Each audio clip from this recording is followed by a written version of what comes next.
Hello and welcome to the Masters of the Forge, fellow Skylords. In this series, we talk to members of the Skylords Reborn team and about their duties, how they view the project, and what it's like to work on the game. If you want further details on the how and why of this series, check out the article of the first episode on the forums. Like last time, we will structure the stream in several parts, with a special segment in the middle this time where you may learn a thing or two about the how and the why and how the Skylord stream is structured and working. My guest today is Majora, project coordinator of Skylords Reborn. He started out as a community manager and instantly became a pillar for communications between the players and the team, with his community updates that have piled up to a staggering amount of almost 40. After some time, he got promoted into the project lead in a coordinating function, which we hopefully will learn about in detail on this stream. So, welcome to the stream, Majora. Hello, hello. Thank you. Yeah. Thanks for making time to be my second guest. Of course, it's an honor. You feeling good? Yeah, definitely. Did you have some time to look into the torture that Dachi has endured? I was mostly focused on the torture that you had to endure by trying to focus on asking questions and keeping your units alive.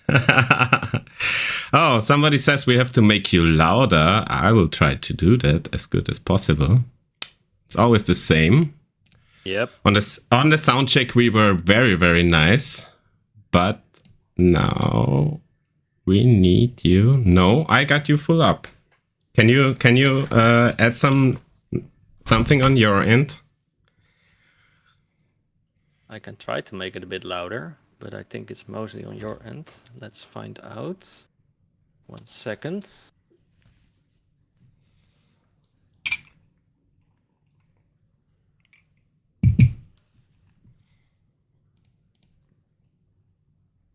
This is as high as it goes.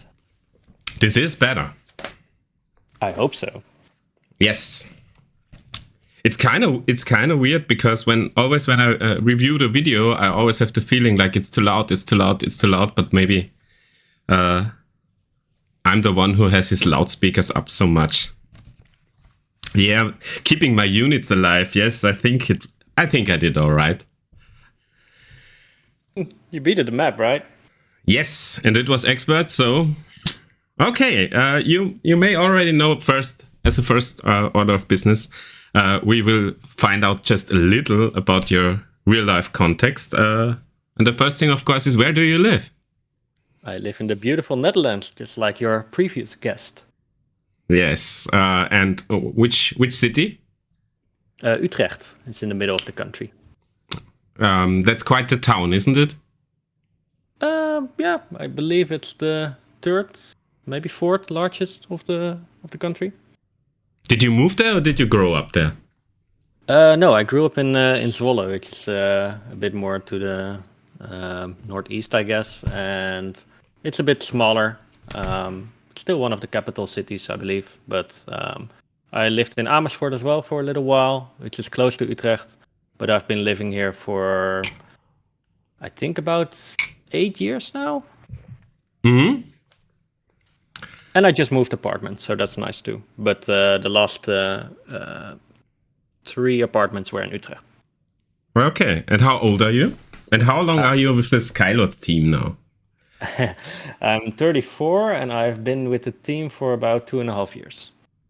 2.5 years. That's not that long. We had Dachi, who was very young, and we have you moving up the ladder to the top in 2 years. Yeah, I guess so. What do you do for a living? I'm a copywriter at the moment. I've studied economics, and I've also worked in retail a lot, and also for game publishers. But currently, I'm copywriter for an agency that builds websites for their clients. And then I provide the content, mostly writing, but I also work with a client on an e-learning project at the moment. I have seriously no idea what the copywriter does. Writing community updates, but then for other projects. We should have, for some jobs, we should have some the explain like 5 sections. So you're writing text. Yeah, writing, improving text, basically all the non-visuals you see on a website. All right. So next step is Battleforge. When did you first learn about the game? We're talking about the classic Battleforge, right? Not the Skylords Reborn itself. That's the question. Did you play the original one, or did you know about the original one? I did play the original one. When it released, I was working in a retail store in the Media Markt, which is also pretty known in Germany, I believe. I was working in the games department, and this new game came in. I believe we got 30 copies of it. I was intrigued. I didn't think the front image looked that great, but the backside had cards, and I played Magic the Gathering, so I was like, ooh, this looks cool. And I believe in the end we sold maybe 6 copies, and I believe 4 of them were for me. So That's not. I started, yeah. That's I played not it a with lot. my brother and my ex. So yeah. Oh, okay. That's not a lot of copies sold. How does that compare to smash hit titles? How many of them were sold in your store? Yeah, definitely around 100. So it was a big store, and the game did not go very well. I also remember at some point EA dropped the price down, and at some point I think they could even return the copies. But back then they were only like 10 euros, so I bought like 7 more copies because you got the code with the 3,000 Battleforge point, I believe. Yeah. So yeah, I ended up buying a lot of spare copies. And then the game got shut down. Yes. Well, it first became free to play, I believe, after 3 months already. But yeah, soon after, I think like half a year later, because I remember I was in a different apartment then. It got shut down, which was kind of sad. Did you miss the game when it became unavailable? Yeah, definitely. I remember playing on the last day, and like the Forge and everyone was like sad in the general chat and stuff like that. And after that, yeah, it's such a unique game, and it feels so weird. It was one of the first games that had no offline mode. Like, for example, I'm also a huge Command & Conquer fan, but you can still play the campaign, and there are like even fan service for that. But with Battleforge, it was just gone, like it never existed, and that was very, very weird. Or tell us more about the last day. That's very interesting. How was it like? Did people already maybe rally to revive the game before it even ended? There were some like petitions like for EA to not shut it down, but yeah, because it was an online only game, people were also like, at least not to my awareness, that they were like, oh, we can rescue this because yeah, either the devs do or it's gone.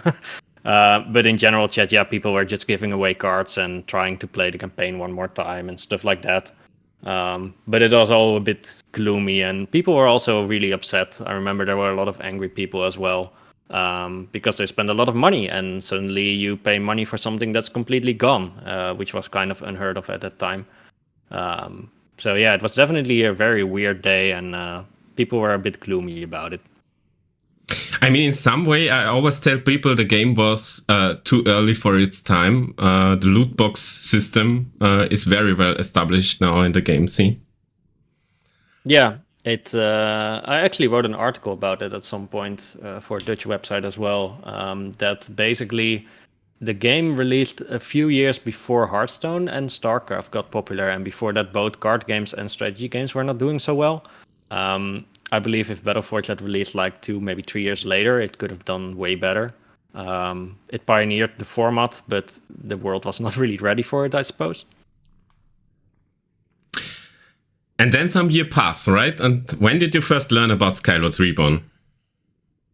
I'm actually not sure when I learned about it first, but I remember that there was some guy posting on Facebook who I later found out was probably Ultrakool, who was sharing some screenshots and some random artwork, like, oh yeah, they're reviving the game, but it was like in the very early stages before alpha was even released, and I was like, yeah, okay, this looked like fun to relive some memories and see some artwork, but I didn't expect to actually see the game rebooted. But at some point, I think I saw a message that it was actually getting released, and then I got more interested. And I don't think I was as lucky as Dutchy that I noticed about it 2 days before release or something. But I think it was like very soon after, like in January or something, or maybe end of December that I found out about it. So still quite early after the public release. And now we're back. What I remember is that at one point I saw this video of I think it was Ultrakool showing off the forge with a construct running around, and yeah, it was one of the milestones, I believe, that they got that running.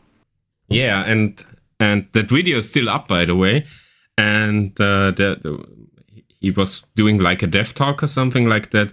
And I just, cause he started the video and saw the forge, and I was like, how did I forget about this game?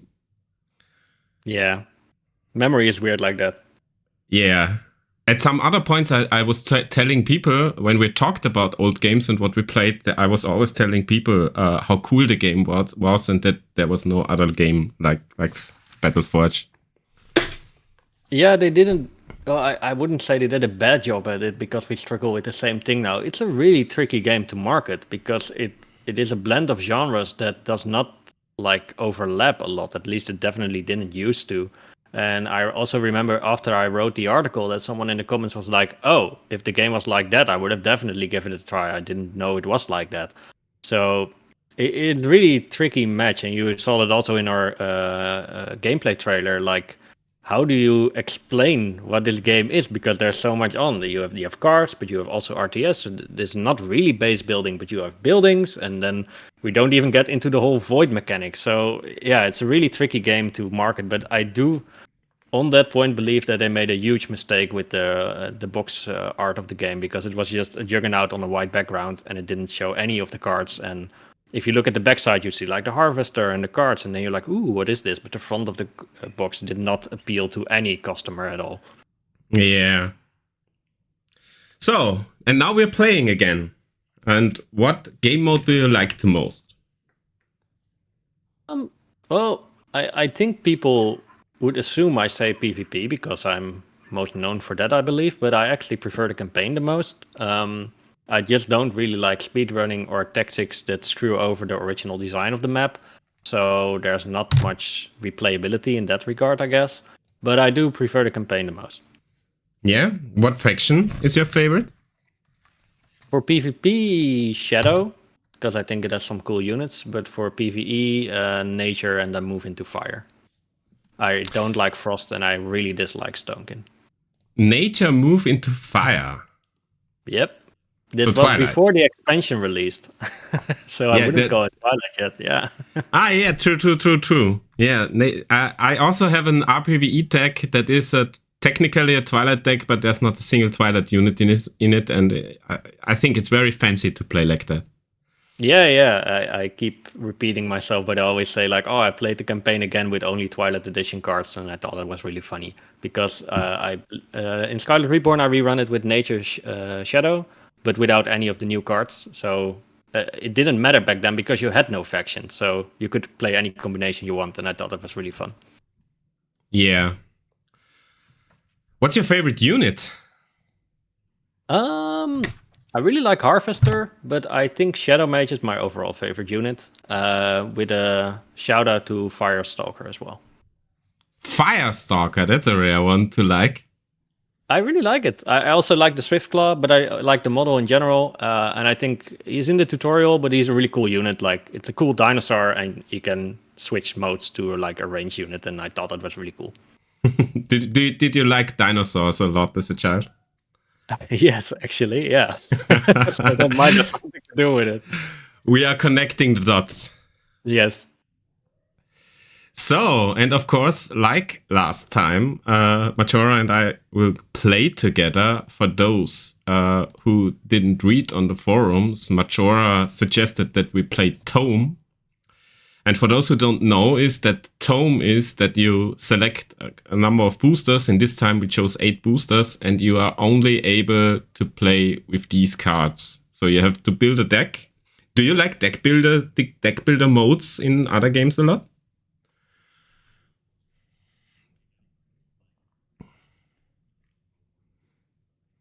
Yeah, what you see on the screen is Majora's pool. And if I scroll down a little, you see my wonderful pool. And we had to build a deck with that. We were talking a bit on the chat, and we were so happy about our dying breeds and whatnot.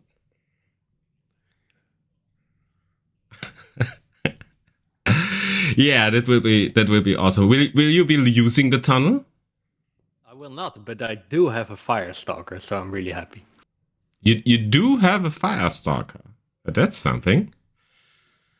Okay, and what kind of game are we gonna play? I believe we settled on Sunbridge. Alrighty.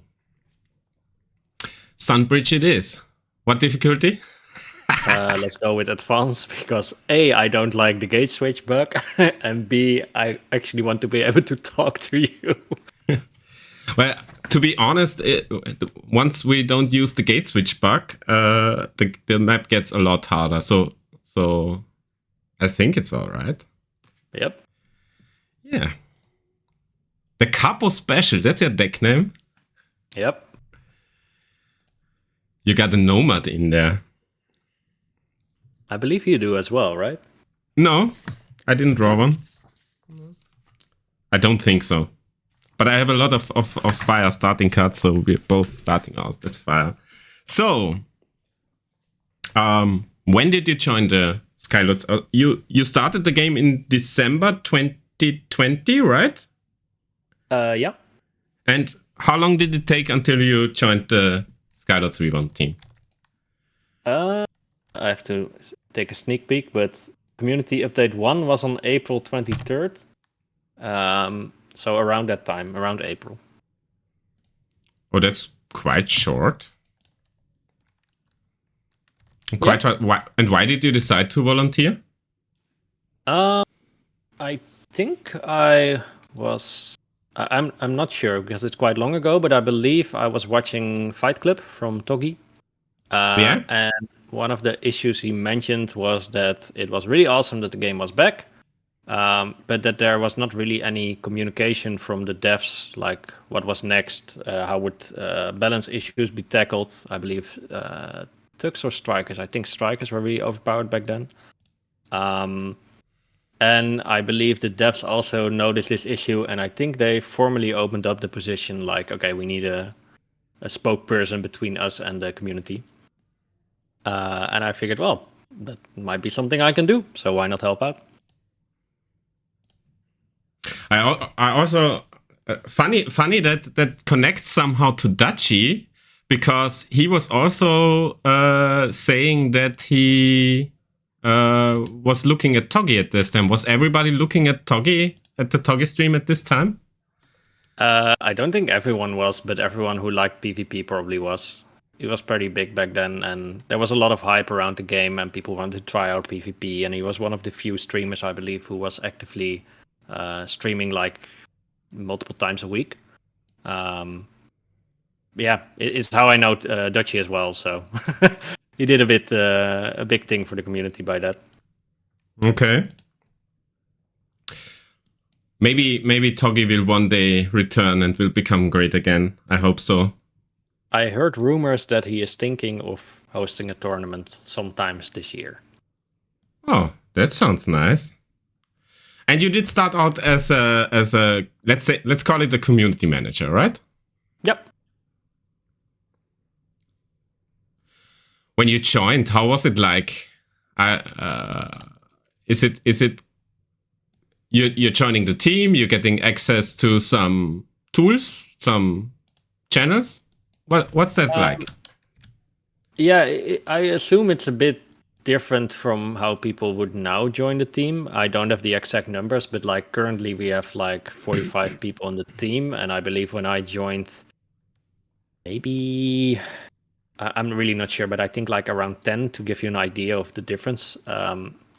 So obviously, if you join the team now, there would be a bit more like, oh god, all these channels, all this thing going on, all these people.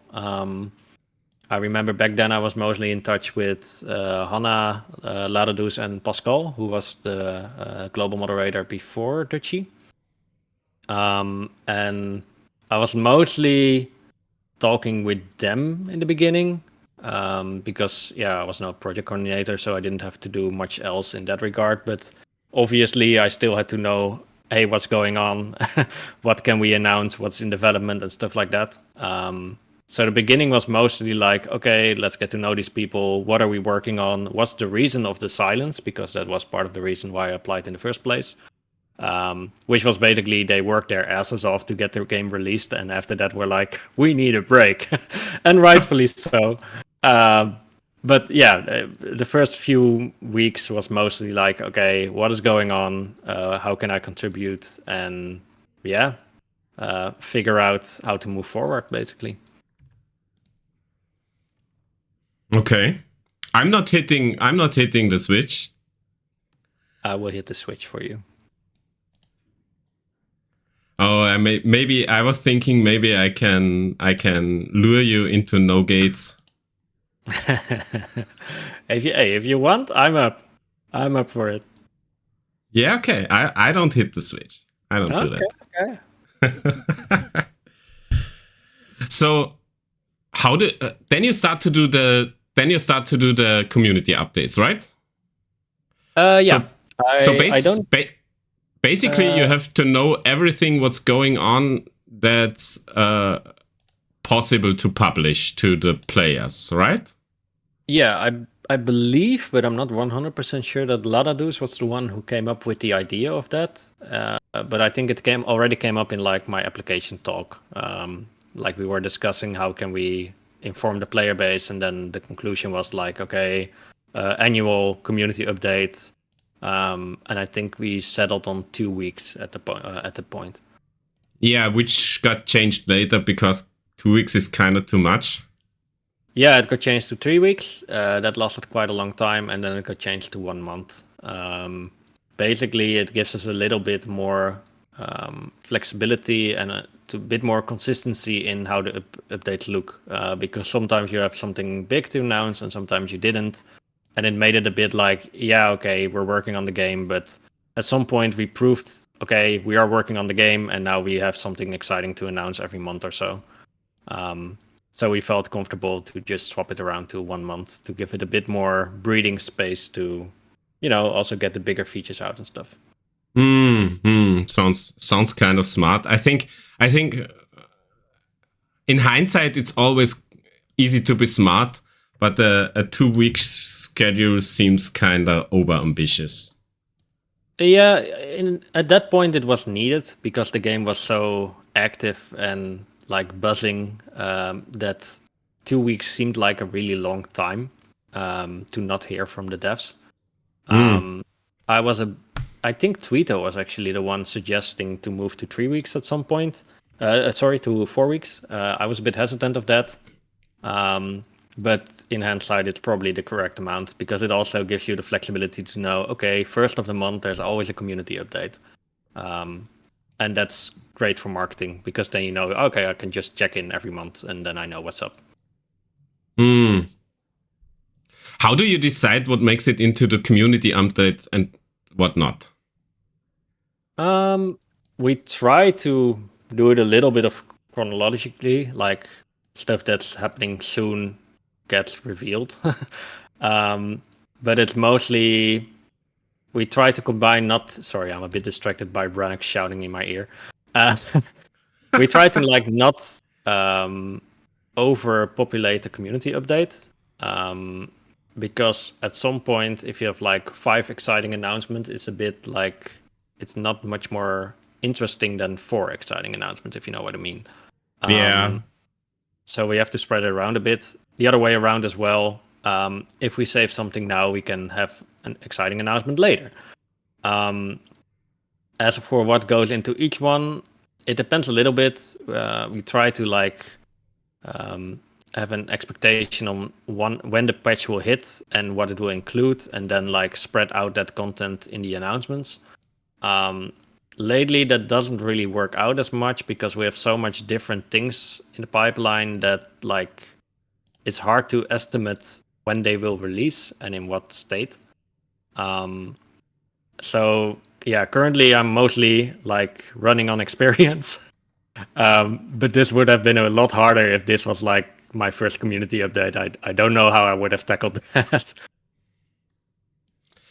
Oh, I'm getting smacked. I'm getting smacked. I'm getting so annihilated I'm right running now. out of power and charges, and I need my spells, and I don't have spells. I think it wasn't the smartest idea to not hit the gate. That's fine. That's fine. I like a challenge. Yeah, I think I will have to doing really bad. I think I will have to kind of recover after this will be dead.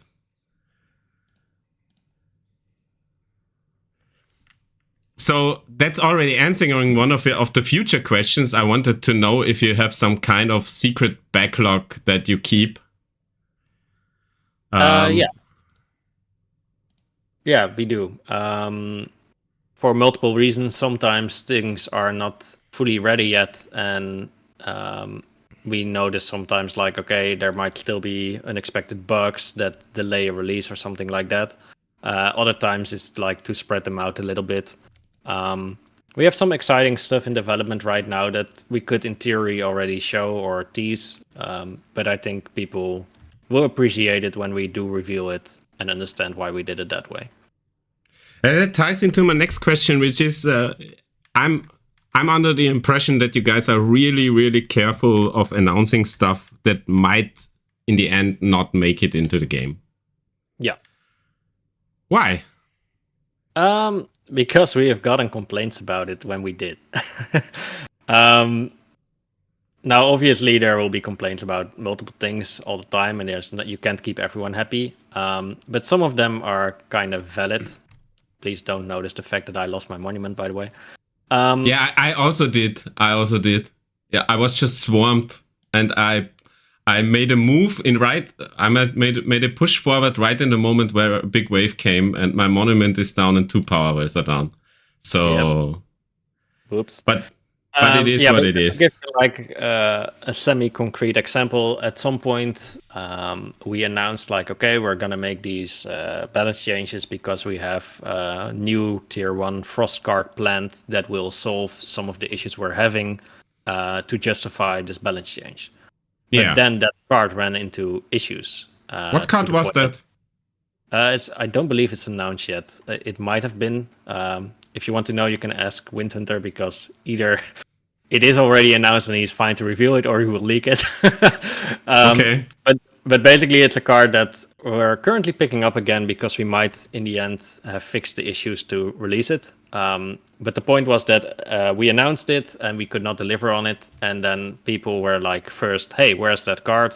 And later we're like, yeah, you're lying to us because you promised that card to sell a nerf to us, and now the card is not released. So, yeah.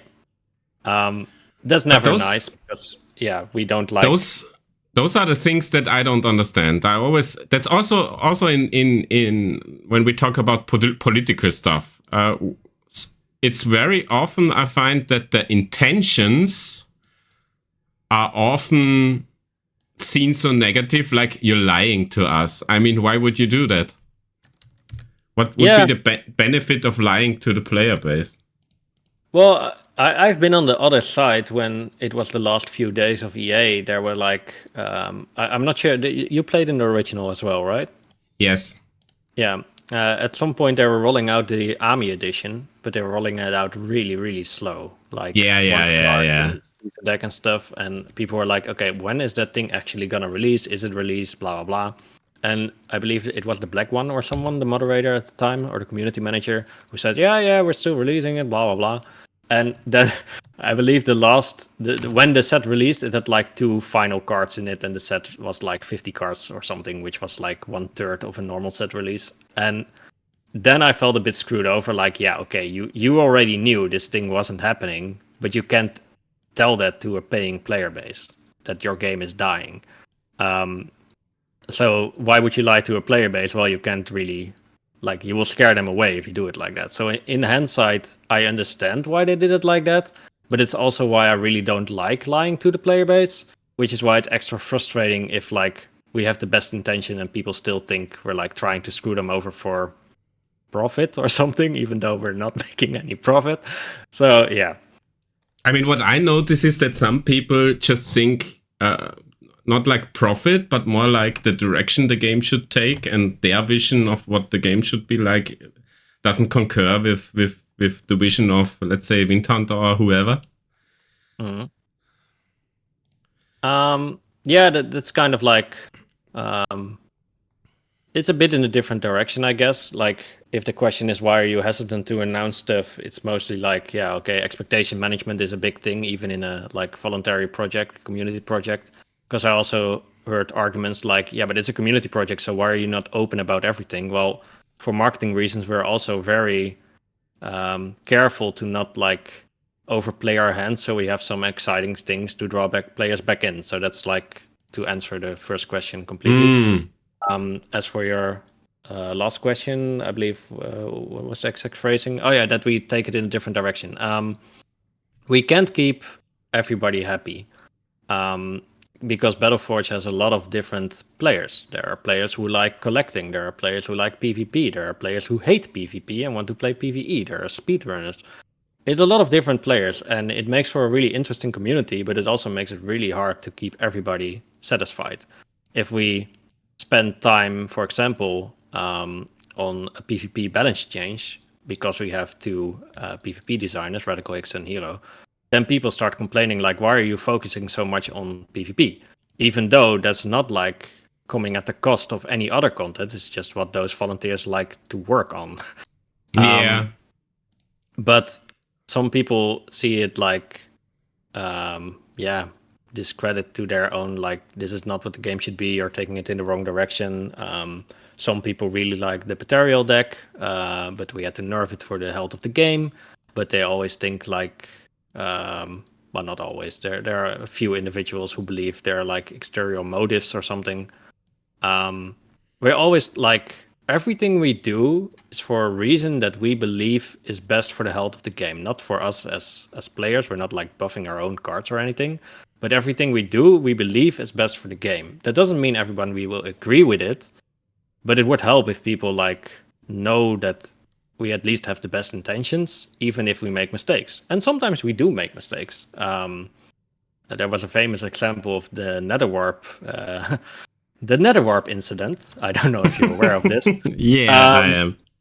Basically, the idea was maybe to explain to the people who are listening. Okay, I don't really remember the details because it was like in one of my first months working for the team. But basically, the idea was we wanted to make a change to Nether Warp. I'm not really sure what the exact change was and why it was made, but it had an unforeseen interaction with speedrunning. And because of the outcry of that, we actually reverted the change, even though the outcry was kind of dramatic and like there were a lot of name calling as well.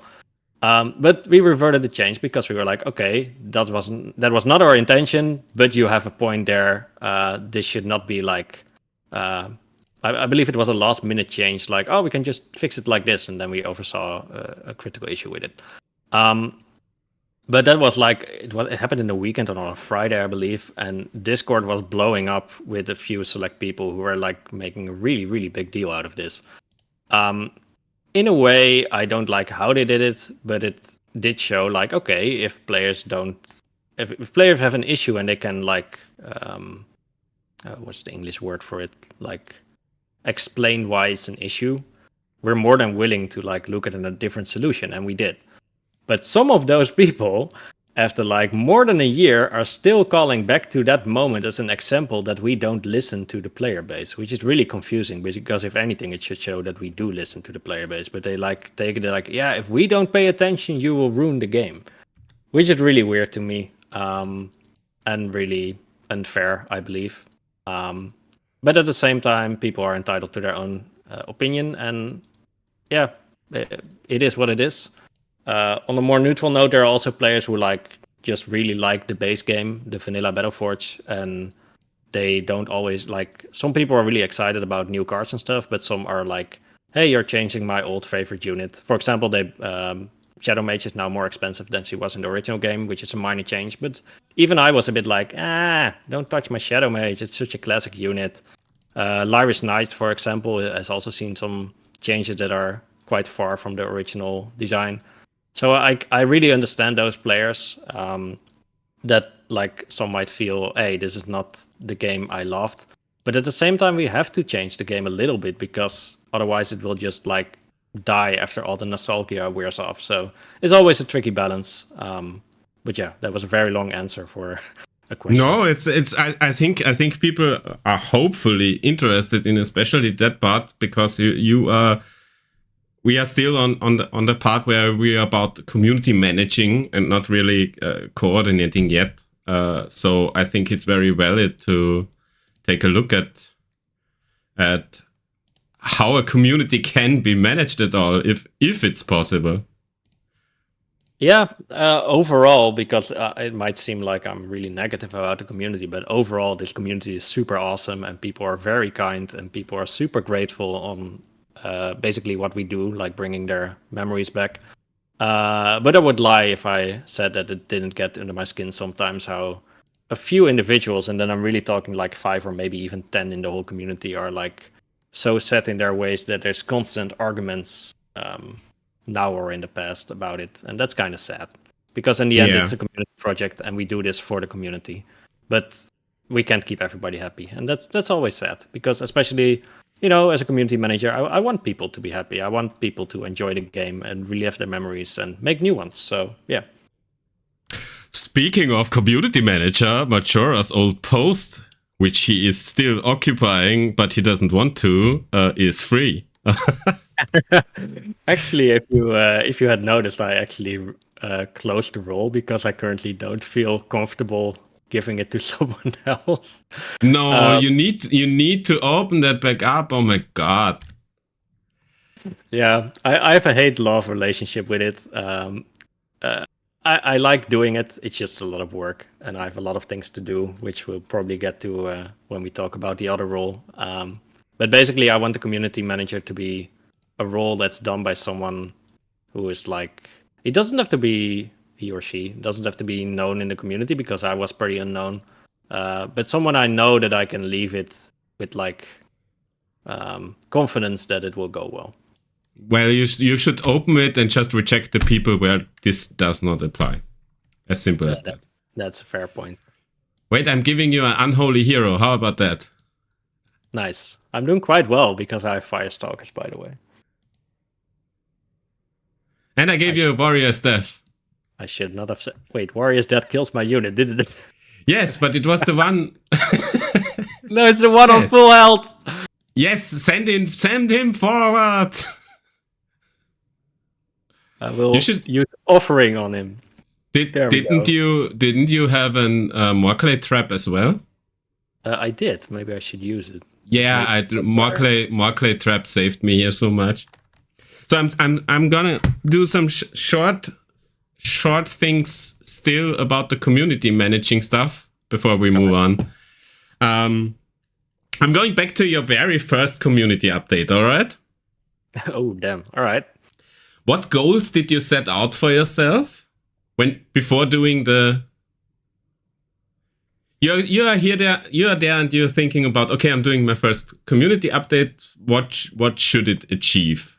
And I'm wondering, what were the goals at the beginning, and did they change, or did they not change? Well, in the beginning, I was definitely more talking with Lara and Hannah, because obviously they also were like, okay, we're working on this project and we're letting a stranger into our midst who is like now gonna be our voice. But the very idea behind the community update was basically, hey, we're still here, we're working on the game, this is what you can expect, and we now have open communications with you. So I hope that was something that the first community update basically showcased.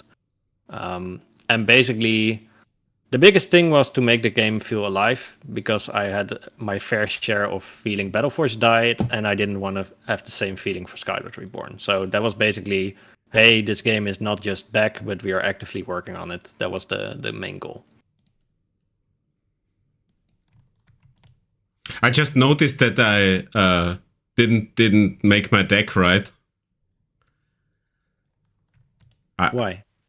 Because it seems like I would have needed an orb switch to play my dragon. Oh yeah, I also need an orb switch in my tier 4, but I'm still rocking at tier 2. Nice. Maybe since this is a cooperative game, maybe I can assist you in any form sooner or later. You can tell me when you need a heal, because I have heals. Ooh. And I have Warrior's Death whenever you want.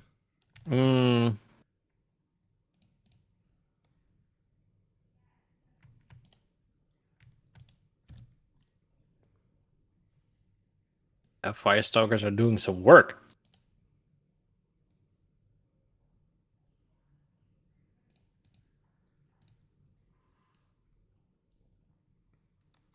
Okay. And when you're doing a community update nowadays, how long do you take from the first draft to the final edit? How long does it take to make a community update on your end? Yeah, it depends a bit on the community update, but I think it's fair to say that on average, a community update might take up like to 10 hours to get from draft to finish. Sometimes longer, sometimes shorter. 10 hours is quite a lot. Yep. And who are you working with on those? It's like you have to get your stuff from somewhere. So what other team members are helping you with the community update, and in what function? Are they just delivering the content, or how does that work? Well, I definitely need an artist for the banner. Most often that's Tweeto, but Titan also helps with that. Content-wise, I most of the time have a pretty good idea of how far stuff is along, but I also talk with Windhunter about it, like, hey, this month I'm a little short on content. What is something we can reveal? And depending on what that is, I contact the person who has done the most of the work of that task, often for some assets. Like, for example, if it's a new card, I get the artwork from the artist, but the model from the card implementers often. If it's like a design thing, sometimes I need something from Ult. It really depends on what we're announcing, basically. But most often it's me who gathers the stuff I want to reveal, and if I don't have anything or not enough, then I go looking for content I can reveal. Okay. That means you are involved quite enough in your new function. Man, it's not so new anymore, that you know what's up anyway. Yeah, that's basically how it started too, because as a community manager, I already needed to know what was happening, because I needed to know what to announce. So that already made me in a position that it felt kind of logical to move into that direction a bit more, which is also one of the reasons why I am a bit hesitant to separate the roles at this point, because if someone joins as a community manager, he would basically need to know what's up in the project anyway. So it would still be like either we're doing double work, or I have to like coordinate, okay, this is happening, go write your text or something. So yeah. So maybe we come to the transition to your new role. I'm still calling it a new role, because it's not really new. So at first you are a community manager, and what did you do inside the team that brought you to this place? Yeah, I think it was mostly what I just mentioned, that I was like, hey, I'm already like going around the team looking what's happening and stuff like that. And I'm not exactly sure at what time I got promoted, so to speak, but it was also at a time that I was just talking with Hannah and Lara, like, okay, we need a bit better communication inside as well, because it's hard to keep track. Our team was getting bigger. And yeah, it was a logical next step in that regard. And now that let's say we keep the community manager completely apart, what were the duties in this new role? basically look at workflows and try to improve them in a very general sense. 1 second, so far I was doing quite well with talking and playing, but now my orb is getting overrun. Thank you. He gets an unholy hero. Unlikely hero. Oh yeah. All right. Awesome. I'm not putting warrior's death down. It would be a shame. Now they are at the other orb. There's quite a lot of enemies, even on advance. Yeah, it stacks up over time. Yeah, but this is crazy. Especially we are doing no gates, and that makes a difference. Oh, yeah, nice! One of my artilleries is already hitting one of the fiends, but he is invincible yet. Yeah, they are busy killing me. True. God, yeah. I forgot if I already answered your question or if that was still an open question. No, you didn't. No, you didn't. What are your new duties in the coordination role? Right. Yeah. Like I mentioned, improving workflow mostly. So yeah. Instead of just gathering stuff that's happening, also make sure they're happening. I must admit that it's a bit harder to do at this moment because our team has grown quite large and there's a lot of things going on. And I'm also really dependent on Lara and Hannah because I'm personally not really technical. So I'm not the guy, even though I'm like one of the 3 project leads, I'm not the guy who can actually press the button to make a patch happen. So I'm basically just like the community manager was like an in-between of the devs and the community. Especially in the early days of the role, I was more of like the in-between between Lara and Hannah, who are doing so much already that I was like keeping track of most of the stuff. So it's not so easy to coordinate a team of volunteers, right? It can be very tricky. I mean, everybody can just say, I have no time, or I don't want to, or how do you handle that? Well, that's an interesting thing. Sometimes the question comes up like, do we want to work with like strict deadlines? Because as you mentioned, everyone is here on their free time. So if I'm like, hey, do this, and you're like, no, then that's basically the end of the discussion. So we actually had a survey among our staff members last year about this as well, and the responses were a bit conflicting. Like some people were like, yeah, I need deadlines because then I know when I should actually go the extra mile to finish something. And other people were like, no, if you add deadlines, then I see this as a job and not as a hobby anymore. So at the end of the day, you're always dependent on like people enjoying their work and or feeling responsible for it. So yeah, if someone says like, I don't want to do this, then yeah, you have to somehow figure out a way like, okay, well, do you still enjoy working on the team? Do you want something else to do? And sometimes it's like, yeah, okay, but that's part of the role that we need. So if you, for example, if you don't like drawing and you're an artist, yeah, that's complicated. But yeah, often it's goodwill, and it's the same reason that the people joined up in the first place. They want to like be a volunteer for a project that they love, and they come join the team because they actually want to work. So in a way, it's harder than a normal job or normal company because you don't have like an HR department that can fire people who are not performing well. But on the other hand, you also don't really have to because people do this out of their own energy and passion. So it's a bit like a double-edged sword, I suppose.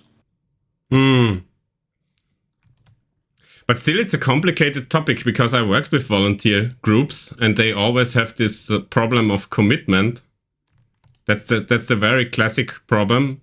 And the code for commitment is basically, can we get stuff done?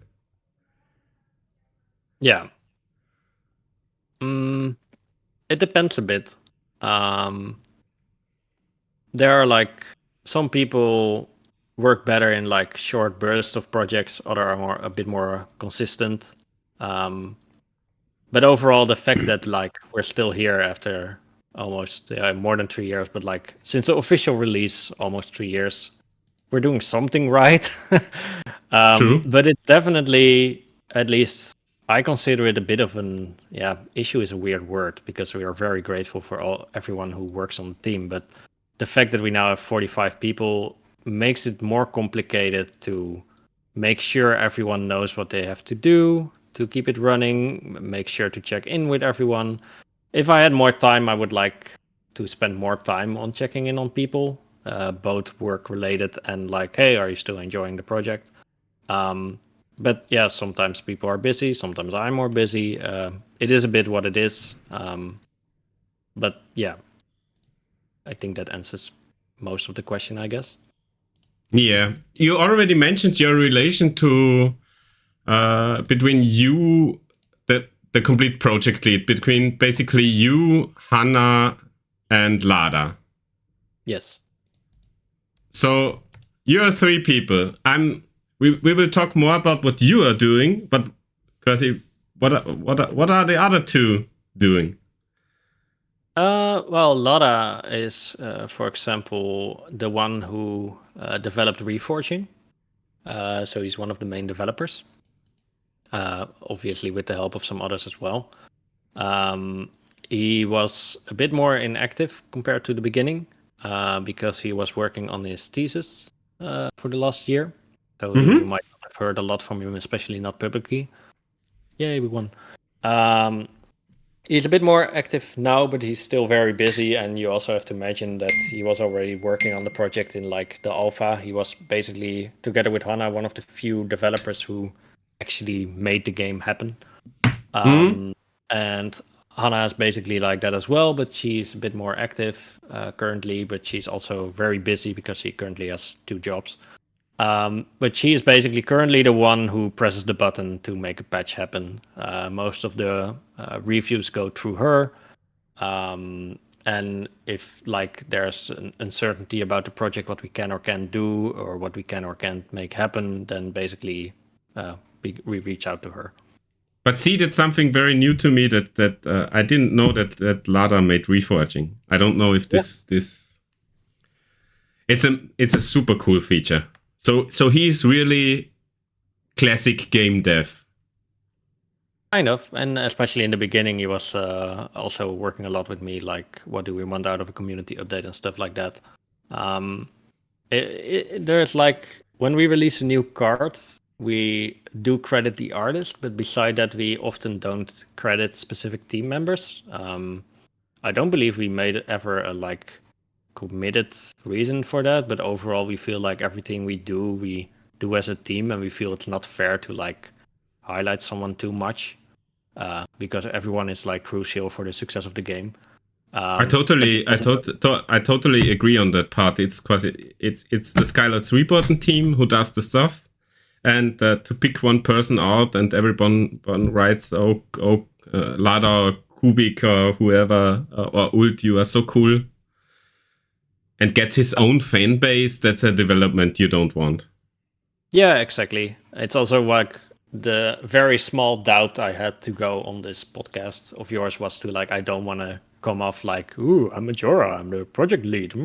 Look at me, because like it really is a team effort, and yeah, everyone on the team makes something cool for the project and makes it happen. Whether it is a moderator making sure the community is nice, or an artist who gets a new art card, or a developer who either fixes a bug or introduces a new feature. There are a lot of awesome stuff that we managed to get done because we have this team.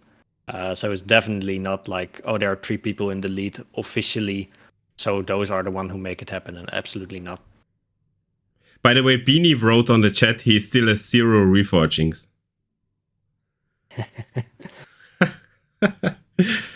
I'll let him know, Beanie. So the thing, what I can give as feedback is that you 3, you are mostly visible together on the happy birthday thingy every year. Yep. And you 3 together seem to be quite chill. So yeah. So I think those once a year. I think that should happen more often, but I think it's okay the way it is. We don't want to waste your precious time on making PowerPoint slides. Yeah, well, that's a big thing that people often underestimate. Also, in one of your earlier questions, like, yeah, we can do that, but it will always come at the cost of something else. It's not like, oh yeah, okay, we do a weekly stream every so often. That would mean that your patch is probably delayed by every single episode we do. But also, some people who are like complaining about the state of the game or something don't really understand that after they come home from their job or school, they play this game for fun. After we come home, we work on this game, and then with the few time we have left, we have fun. And we have to stick to it most often. So it's not like, yeah. Before we come to our next segment, which is the special segment I announced, I have to tell a small story. I was working on a game I'm still doing it, but I'm doing it since it's also volunteer work. It's kind of an RPG game, and you're a programmer there, and the people there have the same problems. They are working on the game, and they lose contact with the game and what it's about. And isn't it like that some of the programmers should take a vacation, a leave from programmers duty and just enjoy the game for a while? Yeah, it's funny because I don't know if you heard it, but I also listened to the goodbye interview the old EA guy did, the black one. And one of the questions was, do you still play the game? Well, or did you play the game, I guess, because it's a bit weird to ask that on the goodbye. And he mentioned like, no, if you work on the game, then you don't play it. I guess that's kind of true. For myself, I noticed that as long as Togi was streaming the Fight Club, I enjoyed PvP and I tried to make a habit of it. To like, don't walk into that trap of not playing the game you're like working on. But it is a bit true that if you work so much on your free time on a game that, like, if you have some free time to play a game, you're not gonna play Skylords, but you're gonna play something else, like, I don't know, Halo or something, because you need a break from it. Especially because, like, you know, if you're in the game, people contact you like, hey, what's about this? So it doesn't feel as free as it used to be anymore. For example, I remember playing PvP and guy was complaining to me about the balance because I was on the staff. Like, yeah, you just won because of that overpowered unit. Why don't you fix it? Or something like that, you know? So, yeah. I still enjoy the game, but I don't play it as often as I should. And I know for other people, like on our ladder or something, they're so busy that if they have time for Battleforge, they tend to work on it instead of playing it. I completely understand. I know this situation very, very well. Fun fact, I programmed into this game that you can take a leave inside the game, and then for 2 weeks you're banned from programming. Yeah, that's pretty interesting. So, I announced a special segment because Majora brought something for us. Something special. Was this ever public before? We discussed it to show it in the community update. But then people were like, but why? Which was a good point, I guess. So it was not exactly secret, but we also didn't feel like how relevant it was to like officially, show it. So it has been shown in like general chat. I believe Cubic has shared it a couple of times. But basically, this is the overview we have of the team. So these are all our team members, and it's basically also what we use to keep track of onboarding new people. Like, hey, these are the departments. If you need anyone from this department, this is the most logical people to reach out to. If you have any questions or need any approval on how to fix stuff. So yeah, it's quite a big list. A few people are on it multiple times because they work in multiple departments. A big disclaimer, this is subject to change. I just updated it last weekend, but often staff members move around, we get new ones, people go inactive, people leave. Always happens. If you look at the community update overview, I also keep a track of who joined and who left. But basically, this is the current setup of the team. A nice example is like Metacross, who didn't move, who was into events and also started to do some client developing, if I remember right. Correctly, and your last guest as well, Dutchy, moderator, but also helping us out with social media marketing. Correct. So to make this more interesting and not just we are explaining everything point by point, which would be super boring, I was thinking my idea was to walk through all of this with something like how it's like to the process a card goes through, who is involved, and what happens. And some genius mind came up with the idea of a wheel of juice tanks. I think we should drop everything and make this card happen now. Yes, we should drop everything and make this card happen. But that's the first question around this.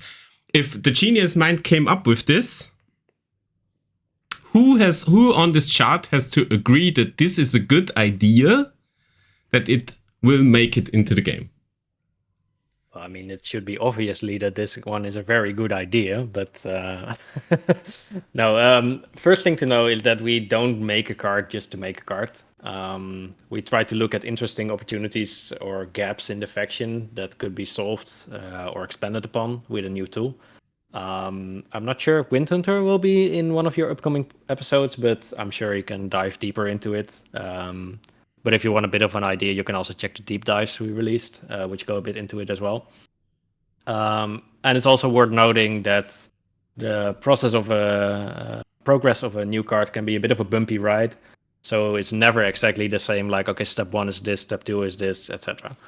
But basically, first step is game design decides we need card X. Okay, this means we move here into the game design. And the game designers say, okay, we need this idea is good. We need this card. Yeah. All right. Let's assume that your card is not in its final design yet, even though it's obviously perfect. First phase would be like drafting the design. So multiple designs are considered. We're still working with like in Notepad, basically.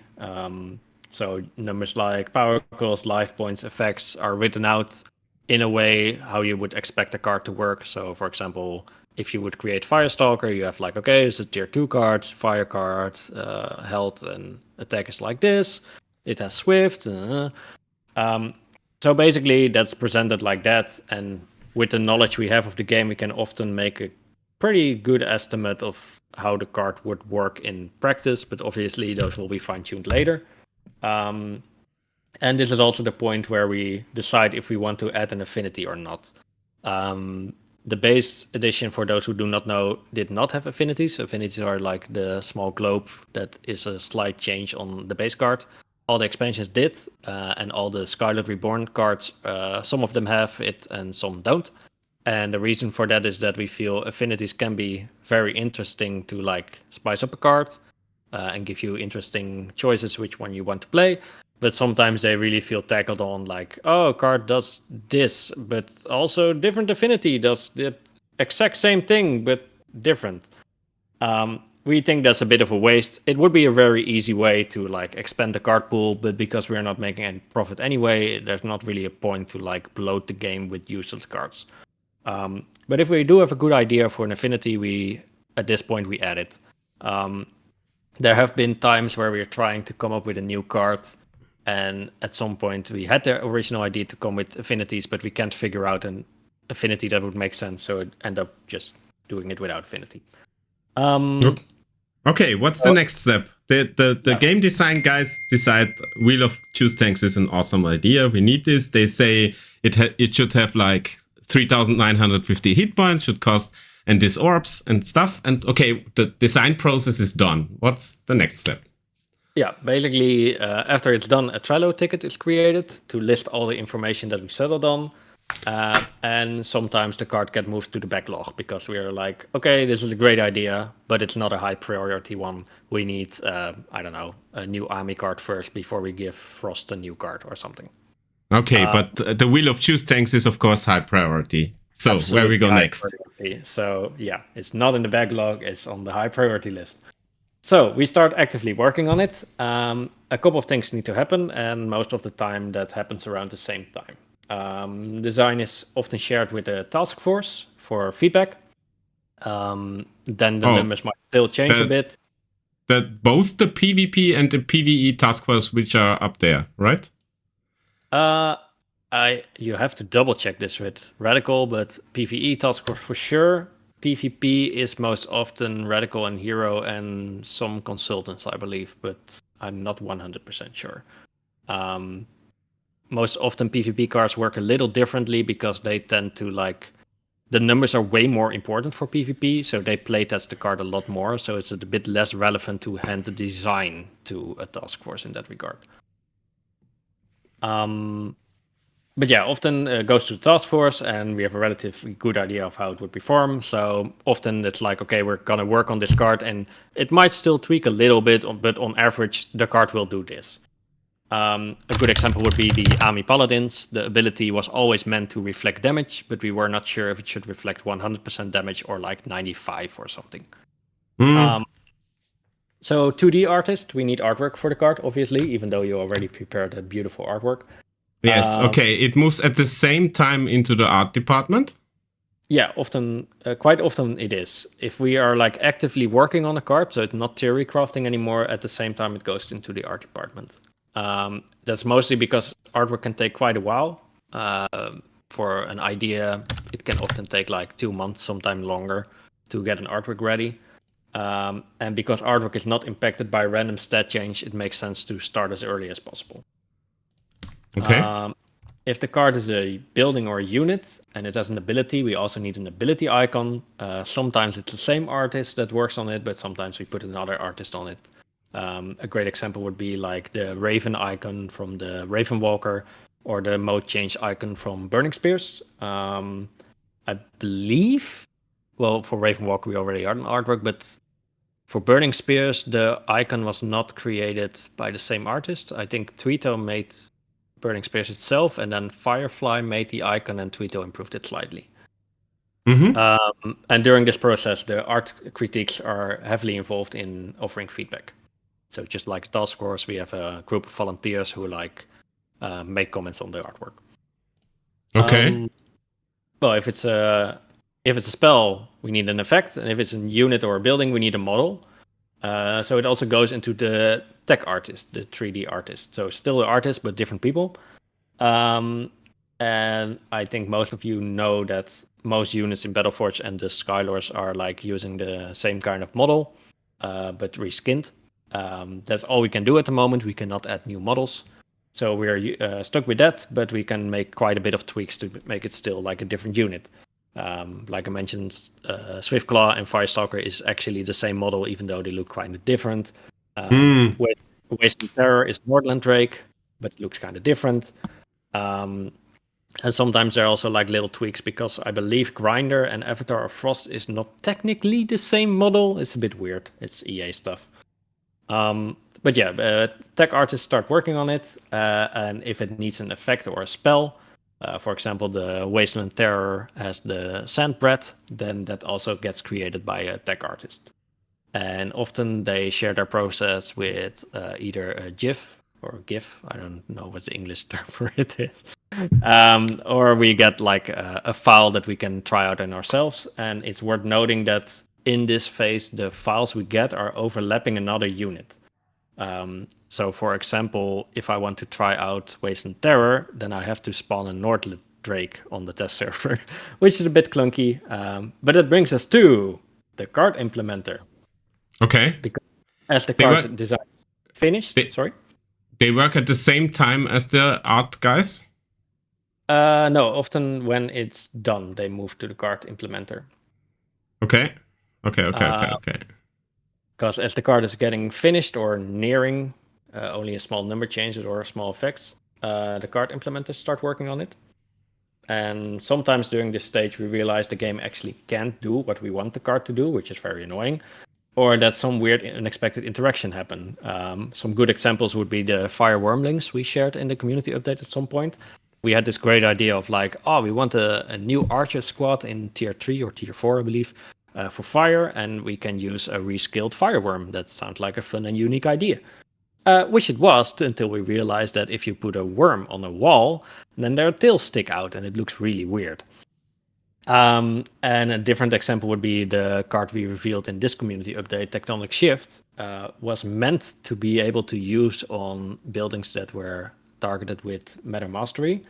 But it completely crashes the game if you targeted a multi-shot tower. So we had to change that. And that's often stuff that we notice when card implementers start working on it, which is also why sometimes we prefer to, if we have a unique ability, to first have the card implementer work on it to figure out if it's even possible. And most often we need the help of Cubic as well, who is one of our developers who knows the most about reverse engineering to come up with a solution or figure out if something is possible. So there might be some back and forth between the implementation and the design. Yeah. Okay. Absolutely. Cool. Let's see. Now we have a card that has a wonderful artwork.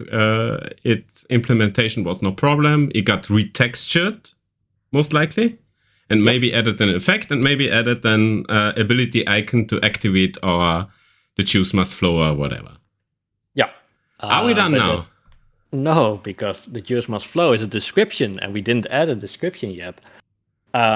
Which is something that's often underestimated, because we still release every single card in 4 languages, English, German, French, and Russian. Okay, so we need translators. We need translators and we need descriptions, because even if you are fluent in English, Battleforge uses its own language, so to speak. You can't really call one unit swift and then the other one fast. Yes. So you also need to be aware. We can't just randomly grab a French person and like, okay, translate this for us, because it makes no sense. So yeah, we have a design, we put it in an Excel sheet, and we ask the translators to translate the description. And ideally, this is at the point where we know the final design, because if we have to swap things, then we also have to swap the descriptions. And this is a stage that we're currently improving in, but can sometimes bottleneck a lot. One of our largest balance patch, I believe it was Force of Nature, had a lot of balance changes and a lot of description changes as well. And I believe around that time we were lacking French or Russian translators, so things got bottlenecked quite hard there.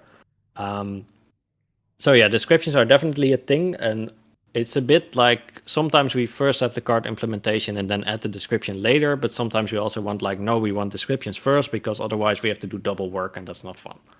Mm-hmm. Okay, now we have all the text and the descriptions and the tool tips. I already know about tool tips. Very good. Which are fun, yes. So we have all the text, and we have the artwork, and we have the effects. And the Wheel of Juice tanks looks wonderful. Are we done now? Is it really wonderful? Because we also need to test it. No, it works. It works, yeah, but we also need to test if we need to tweak numbers. We can already start testing before we have the artwork.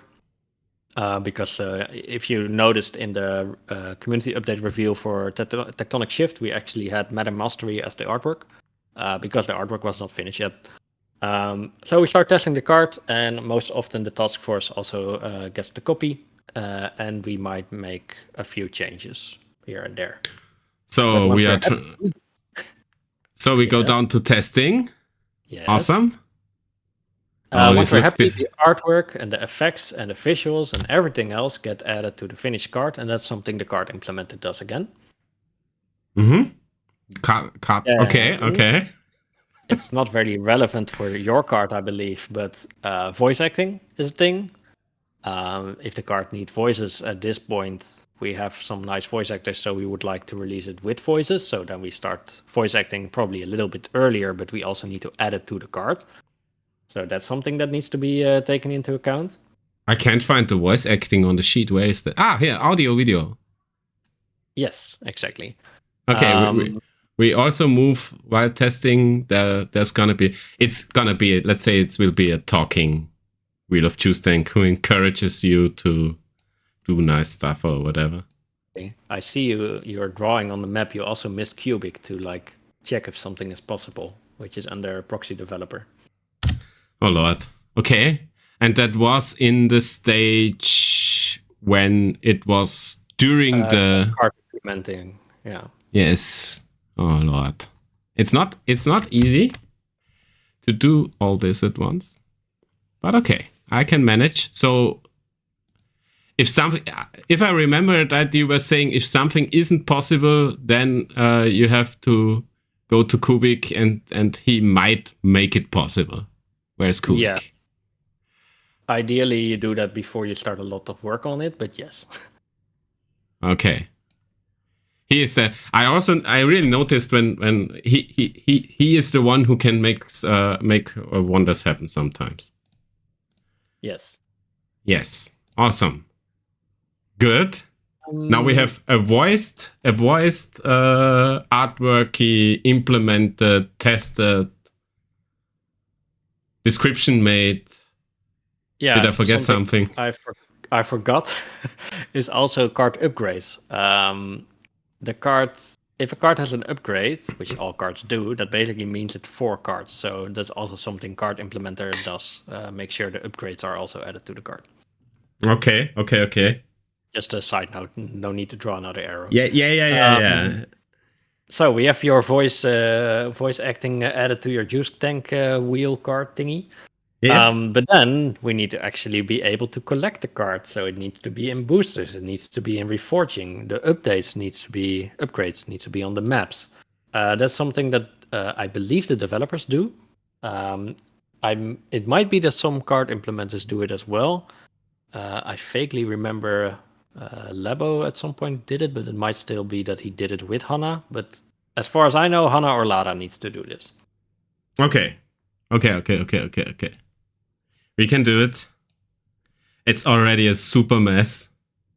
I'm pointing to Lada now just because. To make Hana mad. Nice. It was 7 if I remember right. Mm-hmm. Okay, now... Comment from Dutchie in the chat, but it was the next one. Because once the artwork is ready, we can start to reveal the card through, for example, the community update. Yes, that goes to you. Yes. Now is this the stage where you announce a card? No, it really depends on the card. Often we announce the card when the artwork is finished and we're feeling comfortable in the design. Ideally for the next patch, but sometimes it might take a little while. In hindsight, it's not really a new card, but for example, the Lost Souls changes were announced too early. We thought we could make them happen relatively easy, but it takes too long. But ideally, we reveal the artwork, then later the model and or the effect, sometimes combined, and then we're in a state that we feel confident that we can get this ready before the patch release. And I already added that Ultralord makes it cool. He lately did some announcement videos of cards that are already in there. So we one day will have a nice overview which cards were added by Skylords Reborn. So my Wheel of Choose Tanks gets dum pulsing nice introduction by Ultralord, which will be posted by Dachi.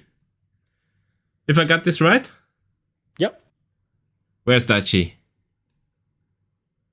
Is there marketing out there? Ah, here, Dachi, social media. All right. Good. And then basically the card is released, but after release we also look at data to see how the card performs and collect player feedback as well. And then we might tweak balance post-release, and then that's always done by the card implementers and obviously the game designer who noticed, hey, we need to change this card. So let me check on your graph if we missed anything. It's an absolute mess, my graph, but that's how such complicated processes work. Yeah, it looks about right. Sometimes Ult also checks things for us. I mean, of course, once it is kind of announced, it goes back to Hannah because she in the end approves, so it goes into the patch, right? Yeah. So that's our 11-step program for making a Wheel of Choose Tanks. Yes, I think you also missed design critique, but it's kind of the same as the task force, I believe. It's on the top right. Okay, true. So we need one more nice error. Oh, that was at the same time when it goes into the task force, so you can split it off from there. I see a comment about the map department. Funny you should say that, because sometimes if we need a new unit in the maps, for example, the RPVE nature, that's also technically a card. So sometimes the map department is also in this graph. Yeah, if the Stonekin enemies wants to play the Wheel of Choose Tanks, but the Wheel of Choose Tanks is of course so overpowered that we need a second version, that's where the map guys come in, right? Exactly, yes. Yes. So once we have the player card released at the same time, there will be. But I'm not making. Let's stay at this simple example. I already knew that we were leaving out some people, like especially the map guys. But we leave it at that. What was needed to create this card? Yeah, because for example, the entity editor that Lada created or works on is also something that often gets used for the art, but the tech artists are technically the ones using it. So yeah, but it should be very clear that creating a card is a lot of work and goes through a lot of departments. And I remember on Facebook at some point, people were like, there was a guy commenting like, "Oh yeah, great game, but what you really need is like an expansion with 100 new cards. Just make that happen." I was like, "Yeah, sure," in like 15 years or something like that. It's. I mean, it's. We can. I was thinking it would be good to visualize this, and I was hoping it would get quite the mess because it is. As a process, it is really complex to get something like this done.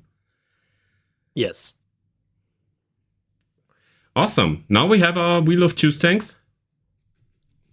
And I suggest we make a short break before. Do you want anything to add to this topic?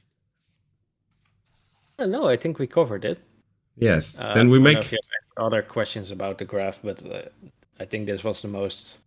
Maybe this is to give the chat a short moment to ask a question relating to this, because then we will move on. Yeah, a good point from Volin as well.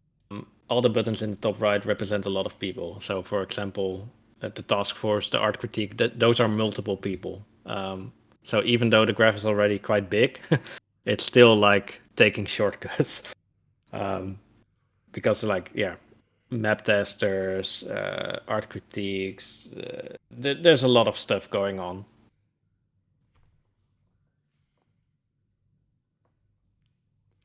Oh, Beanie suggested Volin does everything. And it's all the fault of Lady Tiana. Yeah. Yeah, and something else to notice as well, there are also people working on like internal tools to make it easier to patch. We are still working on an updated updater that would make it easier to patch the game. Those are all kinds of things that happen in kind of departments that are outside of the day-to-day scope, so to speak, but are still like doing a ton of stuff for the game. For example, Reforging barely touched any of those departments, even though it's a huge feature. Cosmetics is something that Ult put a lot of time in, and obviously the artist to create the cosmetics.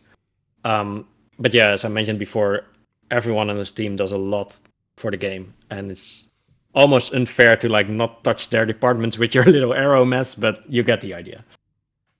The funny thing is, I was in as critique, I was involved in the cosmetics optics, and that was a wonderful thing to work on because it makes the game look so good. That's one of the it's one of the reasons Skylords looks really much better than Battleforge, because it makes the players look good. Yeah, and it is it's like so common in Skylords Reborn now, but like the quest and achievements were not in the original Battleforge, which is kind of crazy to think about.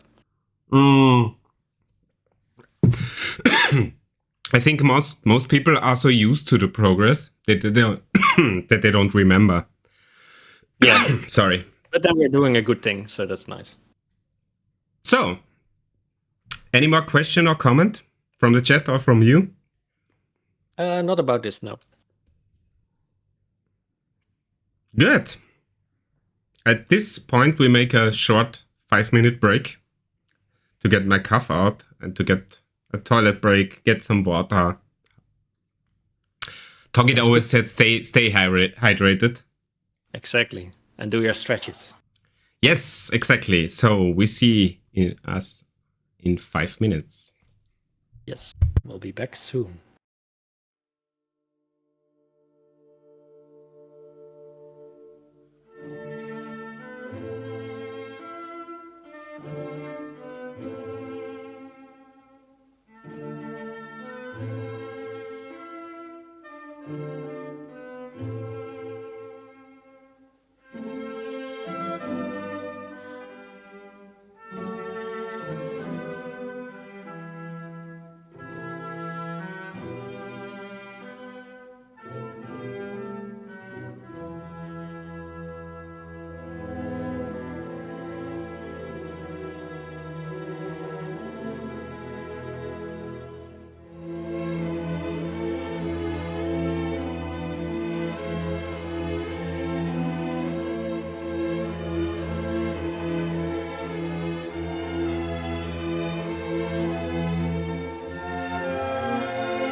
And we are back.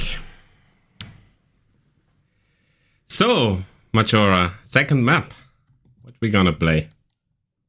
I fear for this because I did not perform very well with this tome deck, but let's go Empire with 2 people. Expert? No, let's go at fast. I'm not so sure which one of the positions I should take. I have no idea. Let's because find out. it will change the position of the orbs, right? No idea. Okay. I picked this map because I know it the least. Nice. I have to check my notes, of course. Yeah, you are a coordinator. So I'd like to ask you, since we all have our experience with, or some of us have our experience with remote working during the COVID times, but you as a project are fully remote. So what's that like? Is this a problem? Is this makes it stuff it's easier? a problem because we don't know it any other way. And I think remote work makes a lot more sense if everything you do is digital already. So the barrier is quite low to use Discord as your like communication method if you're like working with it a lot already. Obviously, it can be a bit challenging. Mostly like we have some different time zones. That's a bit tricky. We have people from like Canada and where else? We had a couple of people. We're quite far away, and yeah, it sometimes feels a bit weird that we have like this team that we spent quite a bit of time together that we haven't really met face to face. But it's not like a big issue, I would say. Dachi already mentioned that he wanted to make a meetup, but that became problematic because of the time zones. Yeah. I actually met Dachi, though. We played in a Magic the Gathering pre-release together. Really? Yep. We should one day make some on the 10 years anniversary. We should make a festival or something like that. Yeah, we should. We definitely should.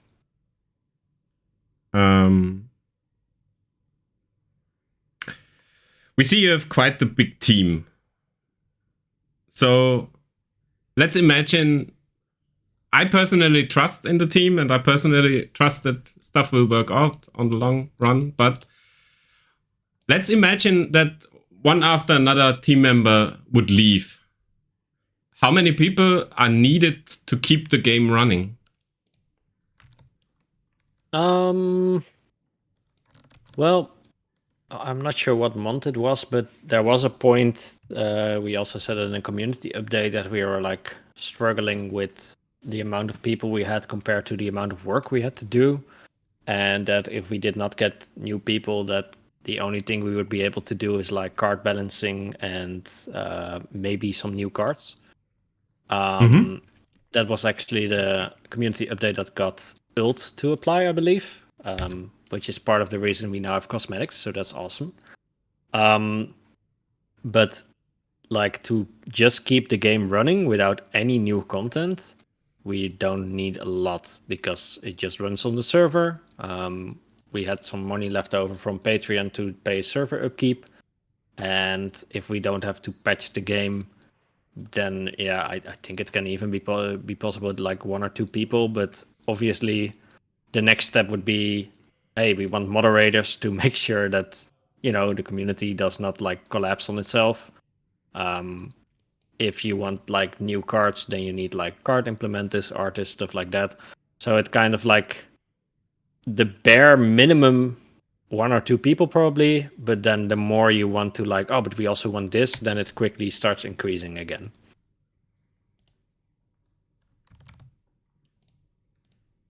So the server is somewhere in Europe, right? I believe it was in Germany, but I'm not sure.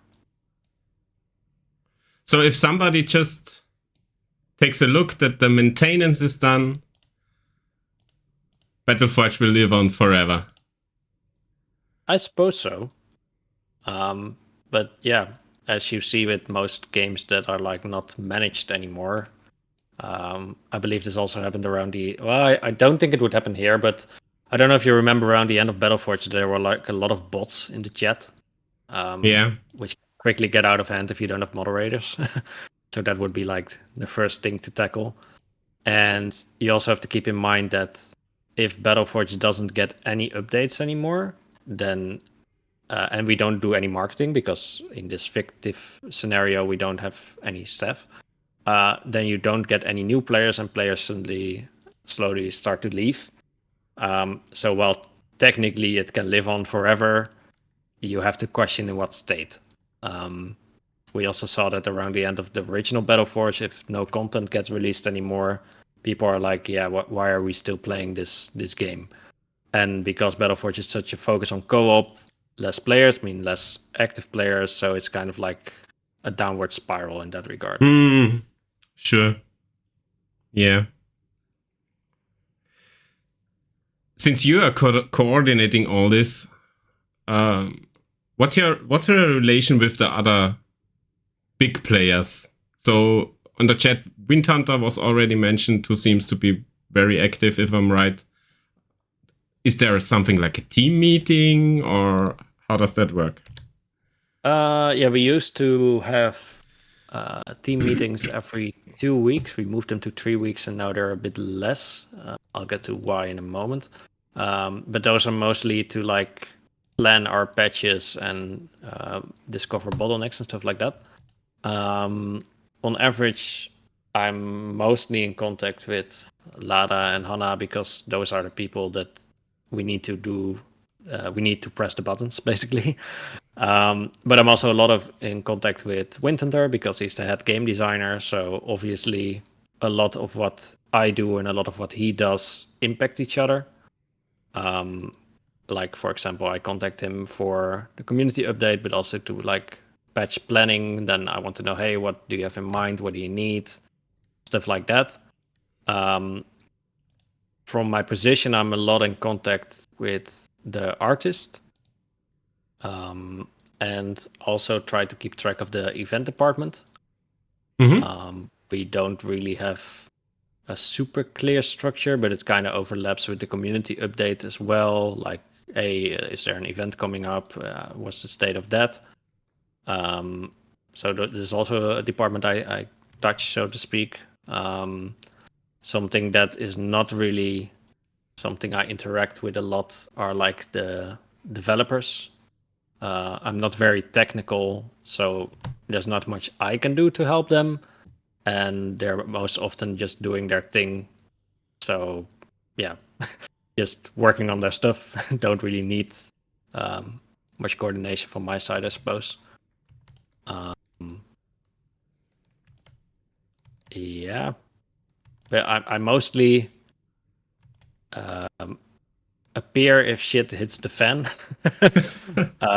I feel like I should be more proactive, but I'm also limited on my time, so that makes it a bit harder. I mentioned it a little bit before as well, because the team has grown so large, I can't do as much as I would like to do because I have so much things to keep track of. As for the team meetings, we are so heavily reliant on Hannah for the things we currently have in the works that it makes little sense to like have those meetings if Hannah is so busy, because as I mentioned before, she just started 2 jobs. We are trying to currently figure out how we can remove that bottleneck, because A, it's not nice for her to be like have a project be so reliant on your free time, and B, it's not ideal for the project to have like such a strong bottleneck centered around just a few people. So ideally we have staff meetings every 3 weeks to like go over patches and stuff like that, but it depends a bit on if the key players are busy or not.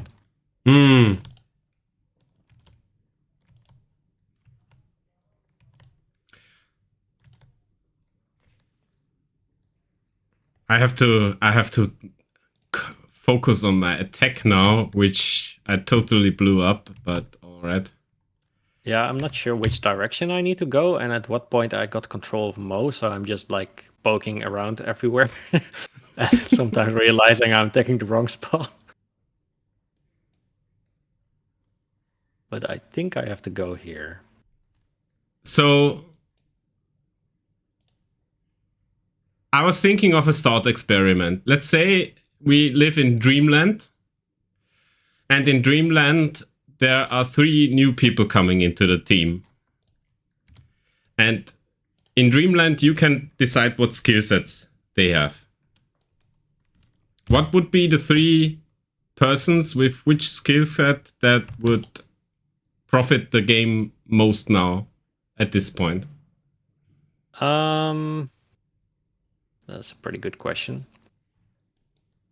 I think definitely someone who can like take over some parts of Hana or support her so she has a more manageable workload. I would really like to do more. We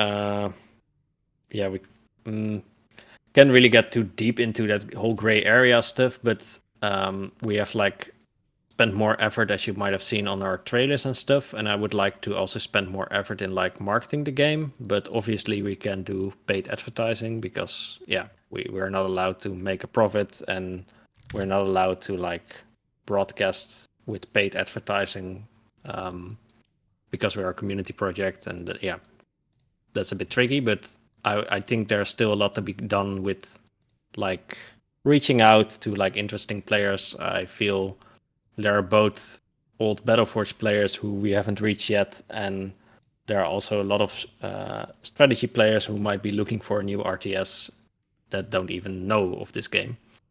So that would also definitely be someone I would like. And for the third one... So we have a second Hana, someone who is deep into marketing. Yep. Ideally, another second Hana probably, but for the interesting of the question, let's assume that's not possible. This would be an interesting question to ask your follow-up guests as well, by the way, because I'm curious if they will end up giving the same answers. But there were a couple of features that we announced that we wanted to work on that we couldn't. For example, some ult already tackled, like the cosmetics, and there are also like we would really like to at some point improve the way you unlock the things you get. Like currently, you get everything by email in game, and that doesn't really make any sense these days. It never really did. And that would be something that we would like to like improve upon to get like to make a connection with Magic the Gathering again. If you get a booster, you get like a flashy animation and you can unpack the booster and stuff, and it is immediately clear why you're getting your rewards and from what, instead of a clunky email. That would be something that we would like to improve because it also improves the new player experience. But in general, I would really like for us to get the new maps out of the door, but we're already working on that, and it just takes a while. I don't think like a new person would speed it up that much.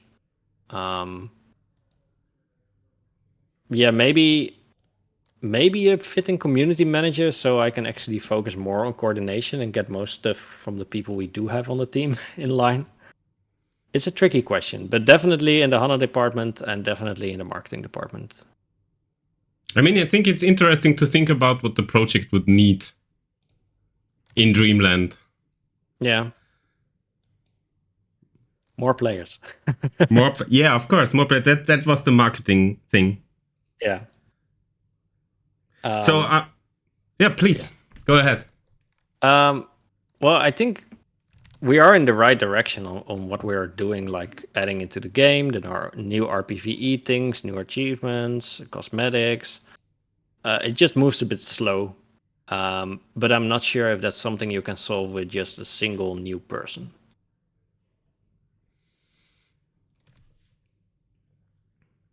I want to also. We already talked a bit about people being critical about what you guys do, and I want to go a little bit deeper on that.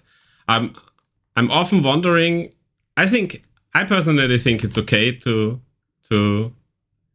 say if you don't like something, but sometimes I feel like it drags the team a bit down. So let's say somebody makes a big post on Discord. This is all shit. Whatever. What is the effect on the team if something like that happens? Do they care? Don't they care? Do they get motivated, demotivated? Most likely not motivated. How is this like on the inside?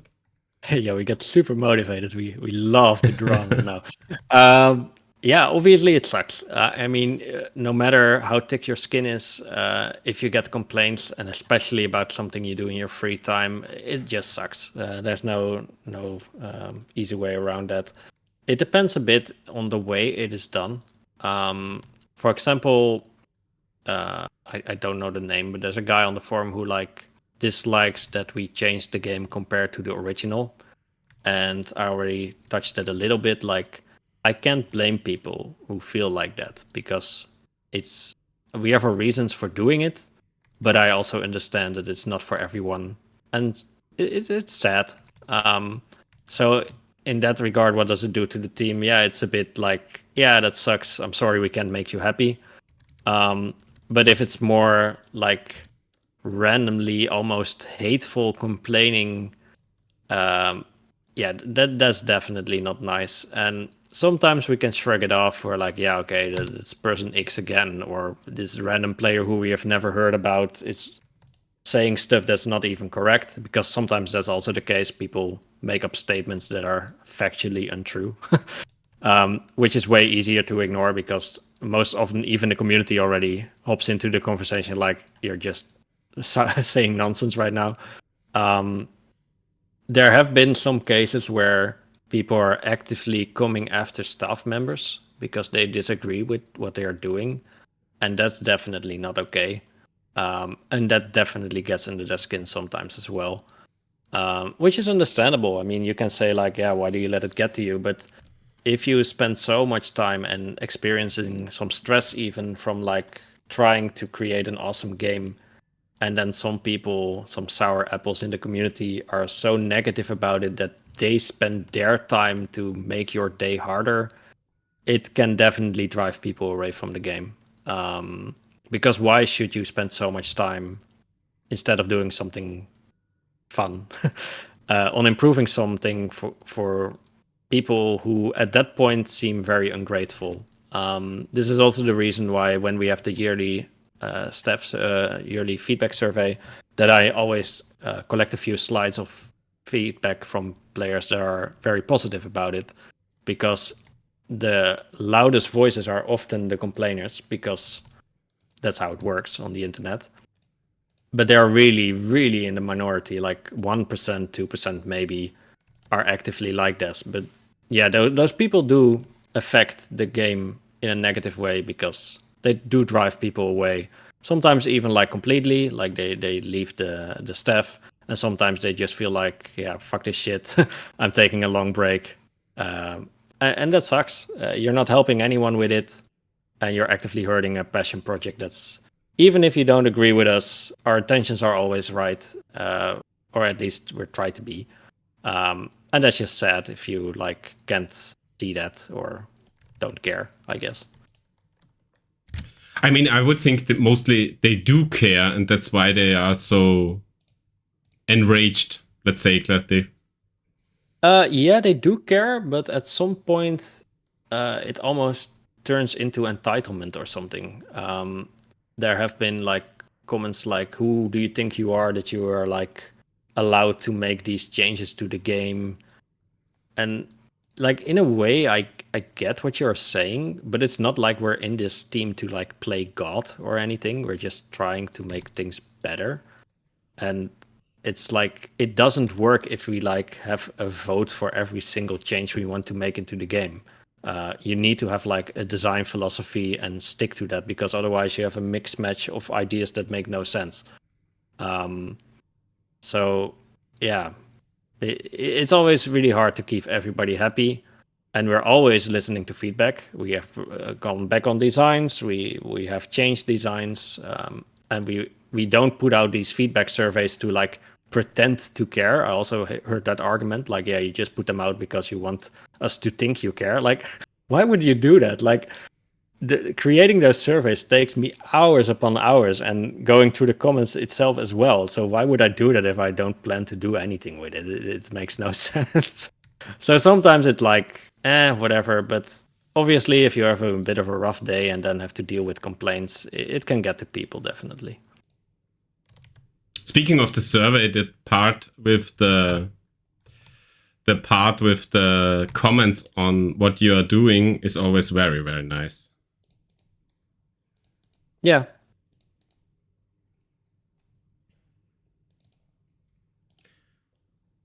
And this, I guess you already will see this follow-up question coming. Why don't you ban those people? Yeah, I think you can also see the answer coming.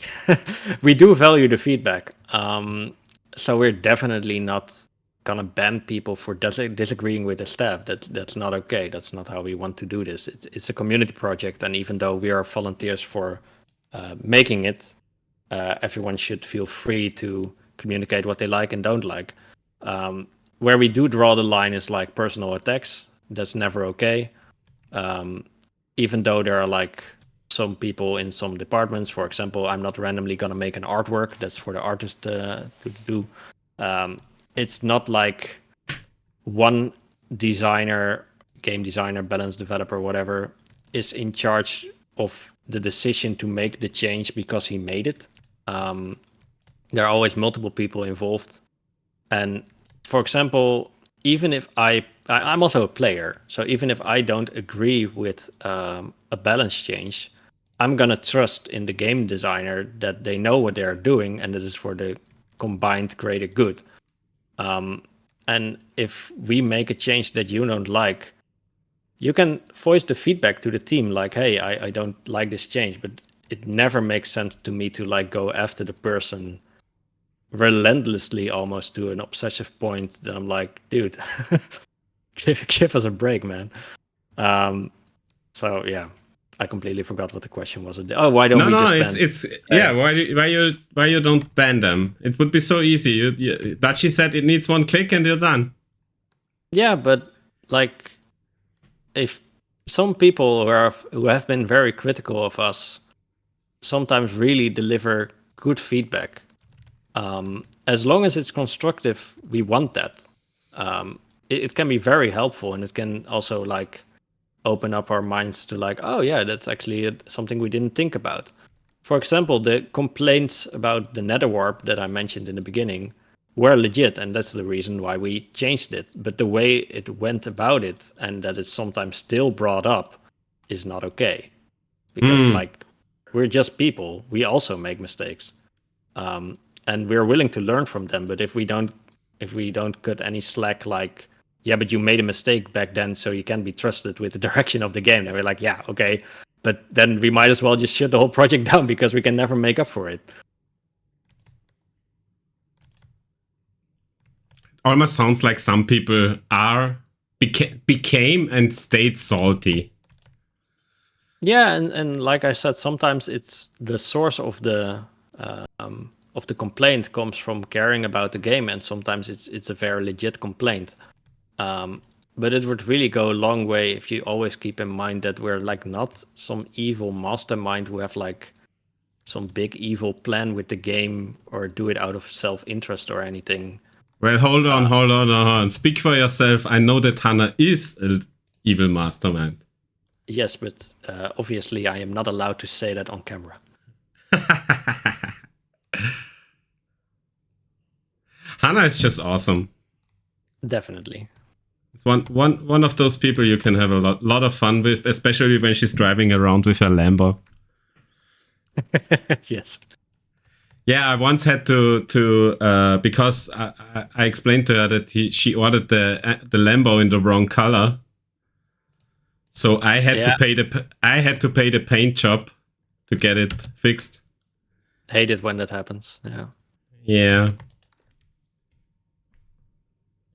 So, you made it through the most difficult question. How does that feel? It's not the most difficult question, I think. In a way, in my mind, it makes very much sense why not to ban everyone. There have been cases where there's disagreement if we should or should not ban a person. For me personally, it's always about how legit is this complaint and in what way is it phrased, and is there any way of working with this person to like fix this in the future, or is it just like you have already given up on our team and are just here? Oh, why did we die? I do not know. The Bandit King. Where's the Bandit King? Yeah, he was, as far as I know, he was on my side. I think I'm the Bandit King side. Oh, you messed up. But I was already clearing stuff and not really caring and more thinking about the talk. I screwed this up. Should I be on your side? No, we checked this out. What happened? I'm going fast way, and I'm just asking the next question. Then now we come to the more fun stuff. We will document now on the side why I did screw up, so we learned something. Sure. So I don't want to comment on the last question. One more thing, because now it sounds overly negative. But as I mentioned before, like the majority of the players are absolutely awesome in this community, and even some people that we can disagree with, as long as they also have a passion for the game, I'm completely fine with that. And we can also always have a bit of banter between us, but at the end of the day, if we do what's right for the game, it's all good for me. I don't think it sounded overly critical.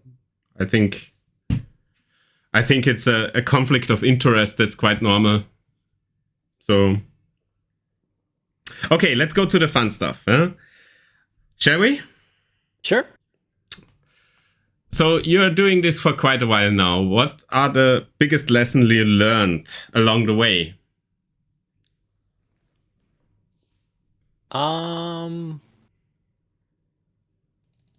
Like a personal kind of thing, or like Skylords related? Skylords related and personal. What comes to mind when I ask you what you learned from managing the game? How passionate both the community and the players working on it are, I guess. I still think it's like a small miracle that this project even got off the ground in the first place, like before I joined.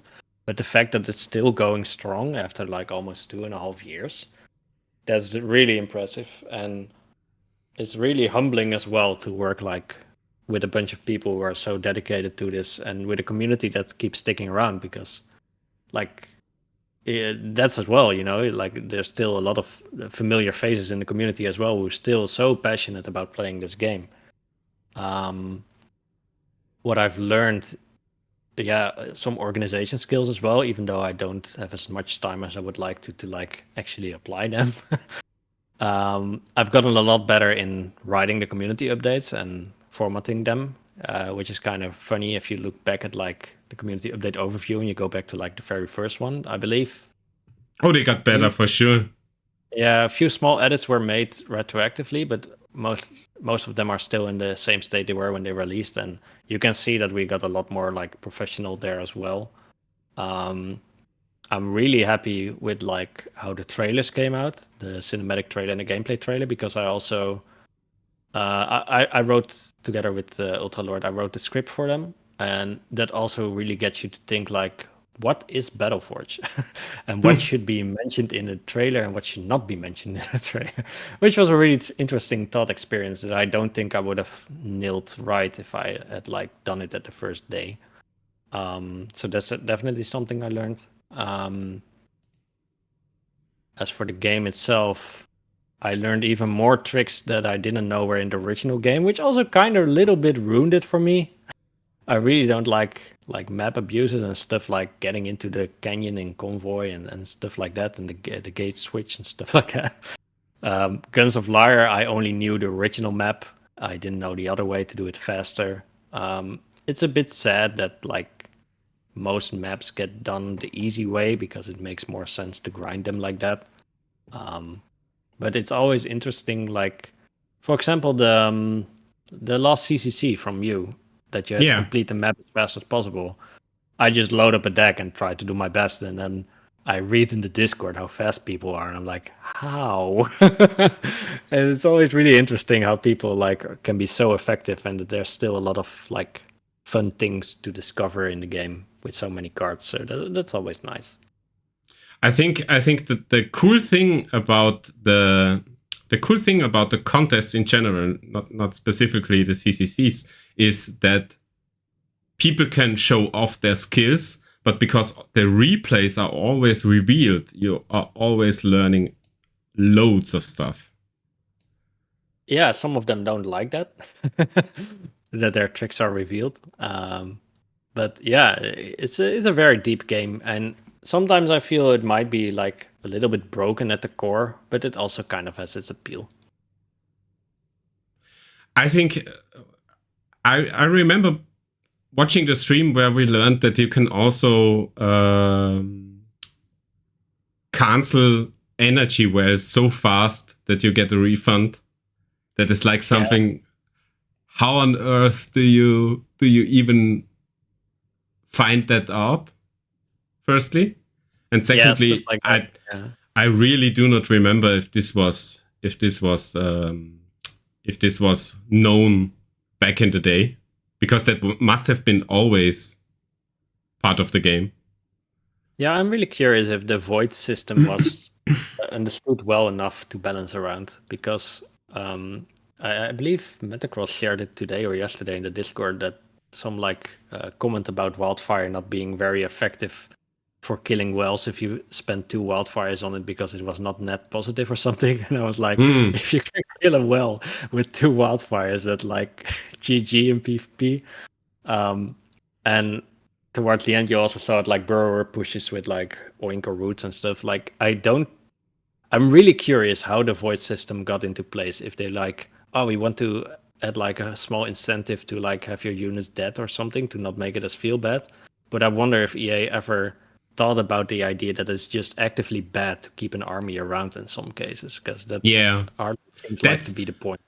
That's one of the things that's very unintuitive when people new players often keep their tier 1 army. Yeah, and stuff like Shaman kind of being not as effective as Search of Light feels really weird. Yeah, and I will always just keep running Shaman, and I always run decks without void manipulation because I'm old school.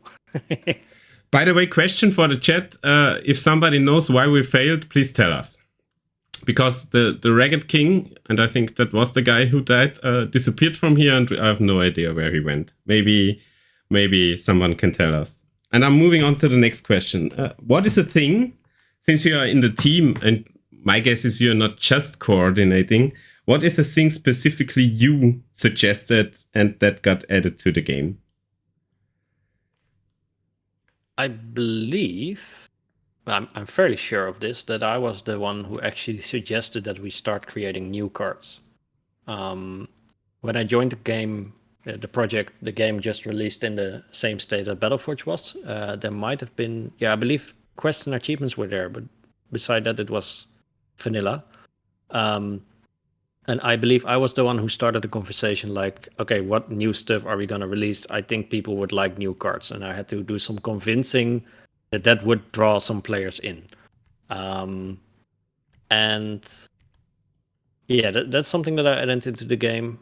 And I also was the one to push forward on the voice acting implementations. Speaking about coordinating, I found out what happened. Okay. Once I freed the Ragged King, it got ported over to your side. Oh. And okay. He is fighting your stuff on the top left, so we died of not coordinating well. Okay. I can do that better. You want to try we maybe finish. We maybe finish mid map, but I was so smart to completely kill off the game. Or does it work? No, let's. So you suggested to add new cards. Why? Yes. I'm asking because that's specifically the topic we already touched on. That some people think it should stay as vanilla as possible. And you are the bad guy who did it. Yeah, now you make me sound bad. That's for sure. Yeah. I believe there was already some balance changes we were working on and stuff. So the next step felt like a logical step if we're not gonna keep it exactly. Because there's also a thing. Sometimes this comes up, just like with World of Warcraft, that people claim we want a vanilla Battleforge. I think people underestimate what a vanilla Battleforge looks like. And then I'm not talking about simply, there are no achievements, there are no cosmetics. The original game had quite a bit of bugs and flaws that would become very apparent if you play it for quite a bit of time. So beside the whole argument that we don't want to develop two projects at the same time, I honestly believe that if we released Battleforge Vanilla, that it would not be as popular as some very loud voices claim it to believe. So because we were already changing cards and fixing bugs and stuff like that, my biggest argument to create new cards was I don't think people are as excited about a balance change as they would be about new content. Even though sometimes the new card, the balance card can be considered a new card because of how much it's changed. It's not like, oh, what's new in Battleforge? Well, Shadow Mage is now 5 power more expensive. Oh, okay. But if you're we released the Banzai Lord, and ooh, what's the Banzai Lord? You know, like it makes it way more marketable, which was my biggest argument for adding new cards. Yeah, it absolutely makes sense for me because I think Phenomic left the game in an abysmal state, balancing-wise and with wide gaps. Especially once you take Army seriously, you would have to add new cards anyway. Yeah. And speaking of that, when will we get Firefrost? Soon? There's still some technical limitations about it because Army actually had a card in the game, the Army Phantom, during EA times, but there were never Firefrost cards. So there are some technical limitations there. And beside that, it makes little sense to like add a new faction if we haven't really finished the old one, because Army now has, out of the top of my head, 2 units and 2 or 3 spells, I believe. But yeah, that's a bit lackluster. You can't really build a pure Army deck yet, so we would like to like first flesh that out a bit more.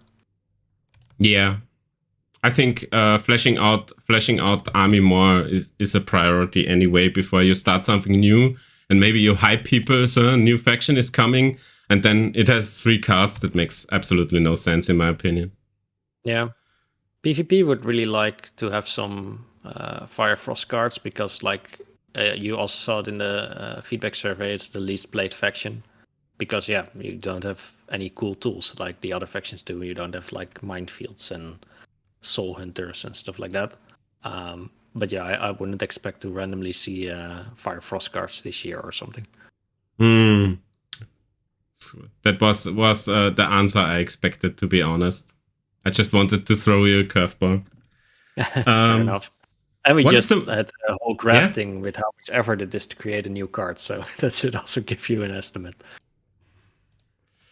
What do you consider the most fun part of your work? Because on the outside it seems quite stressful. Yeah, it is a double-edged sword, and that's definitely true. The stress mostly comes from like a strong feeling of responsibility. We all treat this as an actual job, even though we don't get paid, which is also what's needed to make it succeed, I believe. Most fun part of the job for community manager is definitely interacting with the community and realizing what you're doing it all for. People are really grateful, and it's always really heartwarming to read like the comments like, oh, you brought back this game I used to play with my dad and stuff like that. as for coordinating, just working with a bunch of talented people is awesome. Yeah, I did have the pleasure to work with some of them in my capacity for giving feedback, and some of them do really, really awesome work. But we most of us are seeing the end result. A prominent example is Tweeto, because artwork is just so visual that you instantly see how cool it is. Yep. Yeah, and even that goes through like a bunch of iterations, because both our artist and the art critique are like perfectionist. Yeah. So yeah. Yeah, we didn't finish the talk about the Eyes of Lost Souls eye color. Oh yeah. Yeah, we have to revisit that topic very, very soon. Please don't. Skylords Reborn is now, as we already talked, quite different than Battleforge. What's the best addition, you think? If you ask just Majora, what's the best addition to the game? Like we're talking like cosmetics or yeah, whatever. Or... It could be a unit, it could be cosmetics, it could be whatever. What did you like?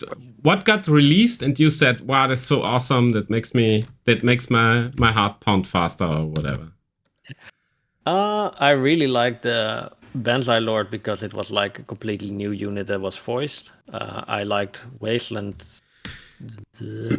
Terror. If it's Wasteland Wing or Wasteland Terror, because it's Wasteland Terror. Amazing.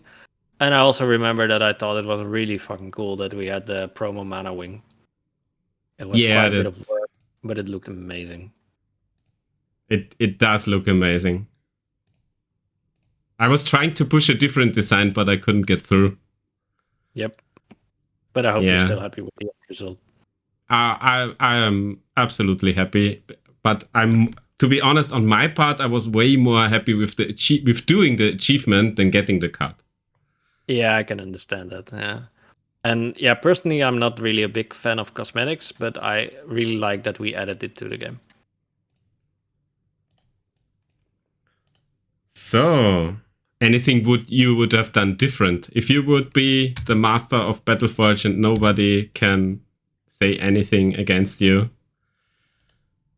is there anything you would have done different? That's a hard question for someone who is coordinating people, because it sounds like you're doing something wrong, but there must be something.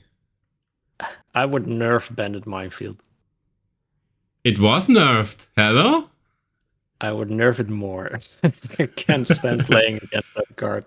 But I trust I trust the balancing department there. I know I'm just not like a good enough player to counterplay it, but I can't stand playing against it. Yeah, I already wanted to say you're just bad at dodging. Yep, get good, noob. Despite that, not that much, to be honest. But overall, I really like the direction the game is going. Like I said, sometimes I disagree with like some slight balance changes, but more like out of a nostalgia feeling or something. There's not much that has happened or is gonna happen that I'm like strongly against. I would like to figure out a way to have like more inclusive is not really the word, but like events that are easily accessible, because we see like a lot of people find the barrier in having to upload replays, or most events are about speed, or they're always the same people in the top list. I'm not really sure how to solve it, so it's not like I would do it much differently, but it's something I would like to see solved. Personally, I'm also not a speedrunner. Some CCC are really fun to me. I also played some of the League, the PvE League, that I thought were really fun. But I would I really like the Halloween map we released. Yeah. Also the Easter map. Yeah, that was fun too. Both were very, very well made. Very, very made. Yeah, and it's just like beat the map, get a cool thing. I really like that kind of stuff. So we were already in Dreamland. But what is in your opinion, what is the next realistic, smartest step for the project? Honestly, I'm quite surprised that we don't have someone. I mean, we have Runeseeker as outreach coordinator, but he is not. He is a bit spare for time, and he is not really focused like on social media and stuff. I'm kind of surprised that in the 2.5 years that we're running this project, we had no one on marketing, because in my work field, I like get overrun with marketeers. So you would expect that is something like someone can do in their free time. Like, oh, I know how this works. I can easily do this for you guys as well. So that's something that really confused me. Beside that, more artists could be nice to like speed up that process a bit. Currently, Tweeto is inactive, so that's a bit. We do have a backlog, so it's not immediately noticeable. But if it would stay away for longer, then you would see the effect of that. And card implementer is always a role that like so much depend on it, either PvE, PvP card, or like for the maps. That's always handy to have like more people of that. We did put a call out for that in the past. We got a nice bunch of people there, some left again.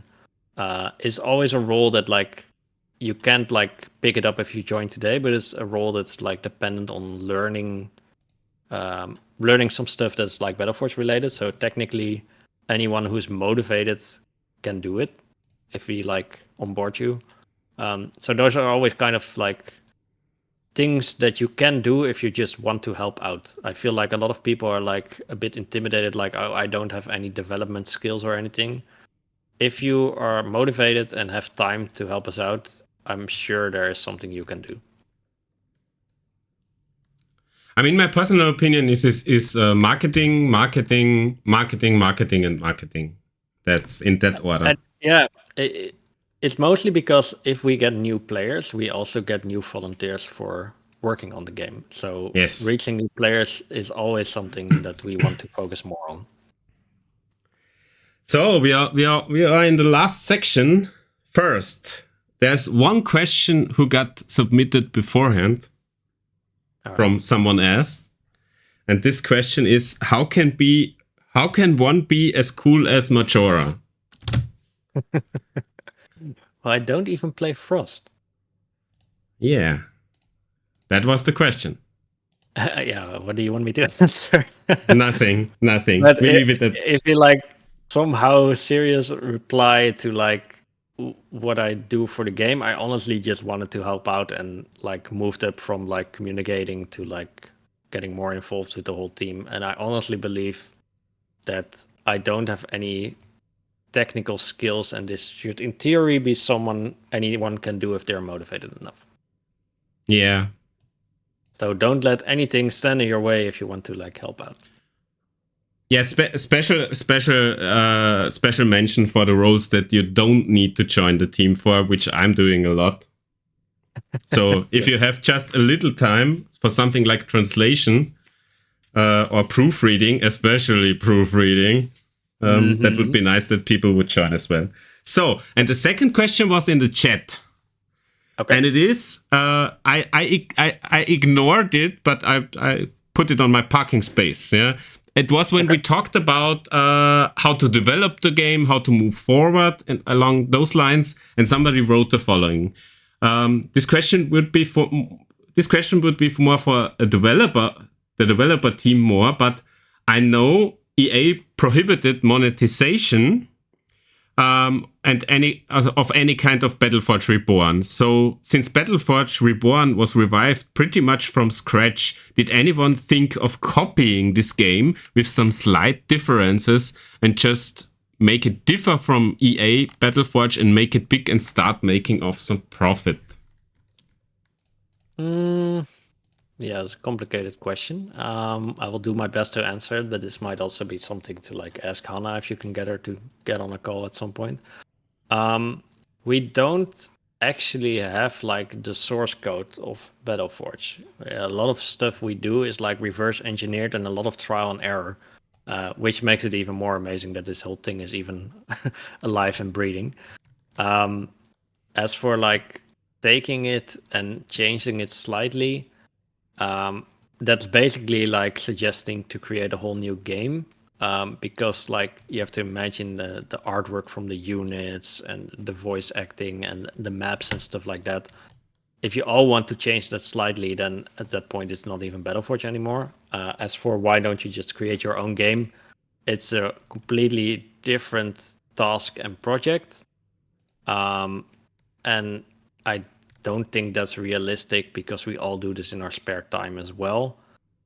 So even if we would go that route, then we would have to completely abandon Skylords Reborn to make time for it.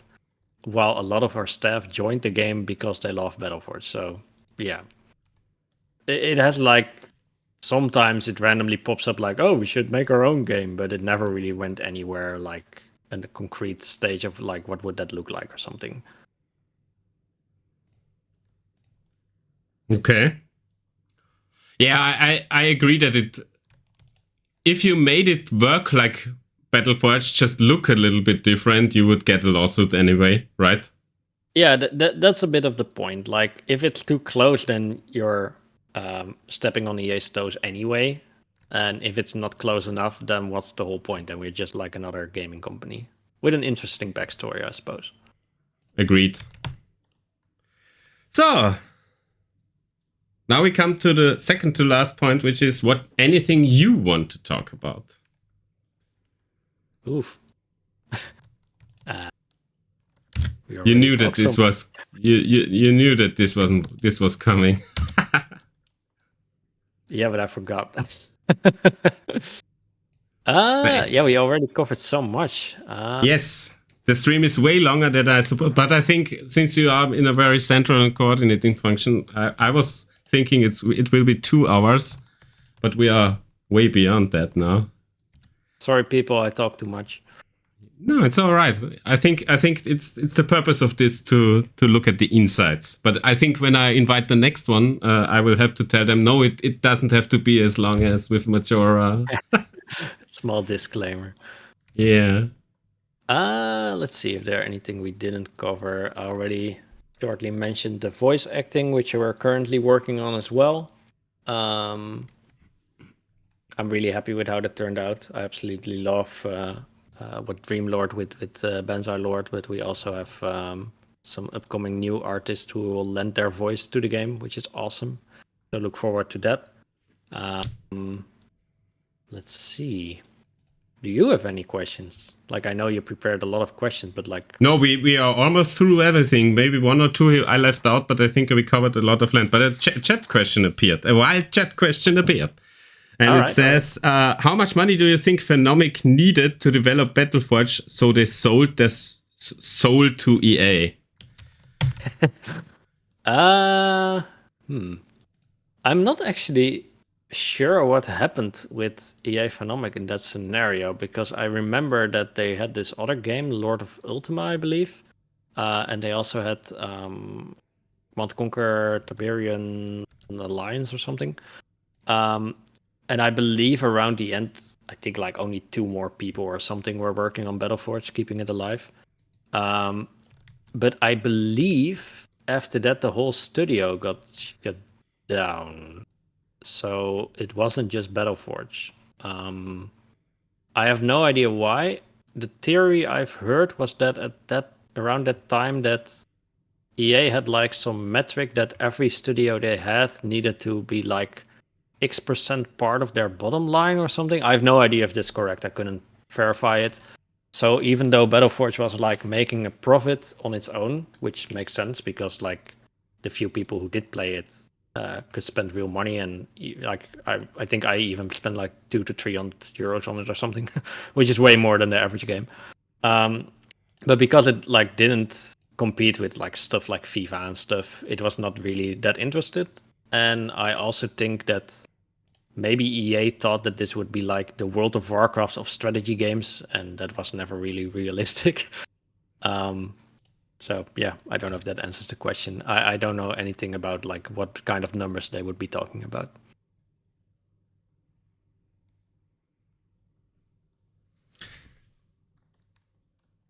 So, we are through. We are absolutely through. And this took way longer than I thought it would.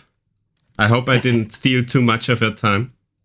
No, that's completely fine. Yeah, if you remember anything from the talk, let it be that this is a big dedicated team and it's definitely not a one-man job. And yeah, next time you disagree with something we do, feel free to share it, but please be a bit kind. That would be nice. It almost sounded a bit fearful of more terror. Yeah.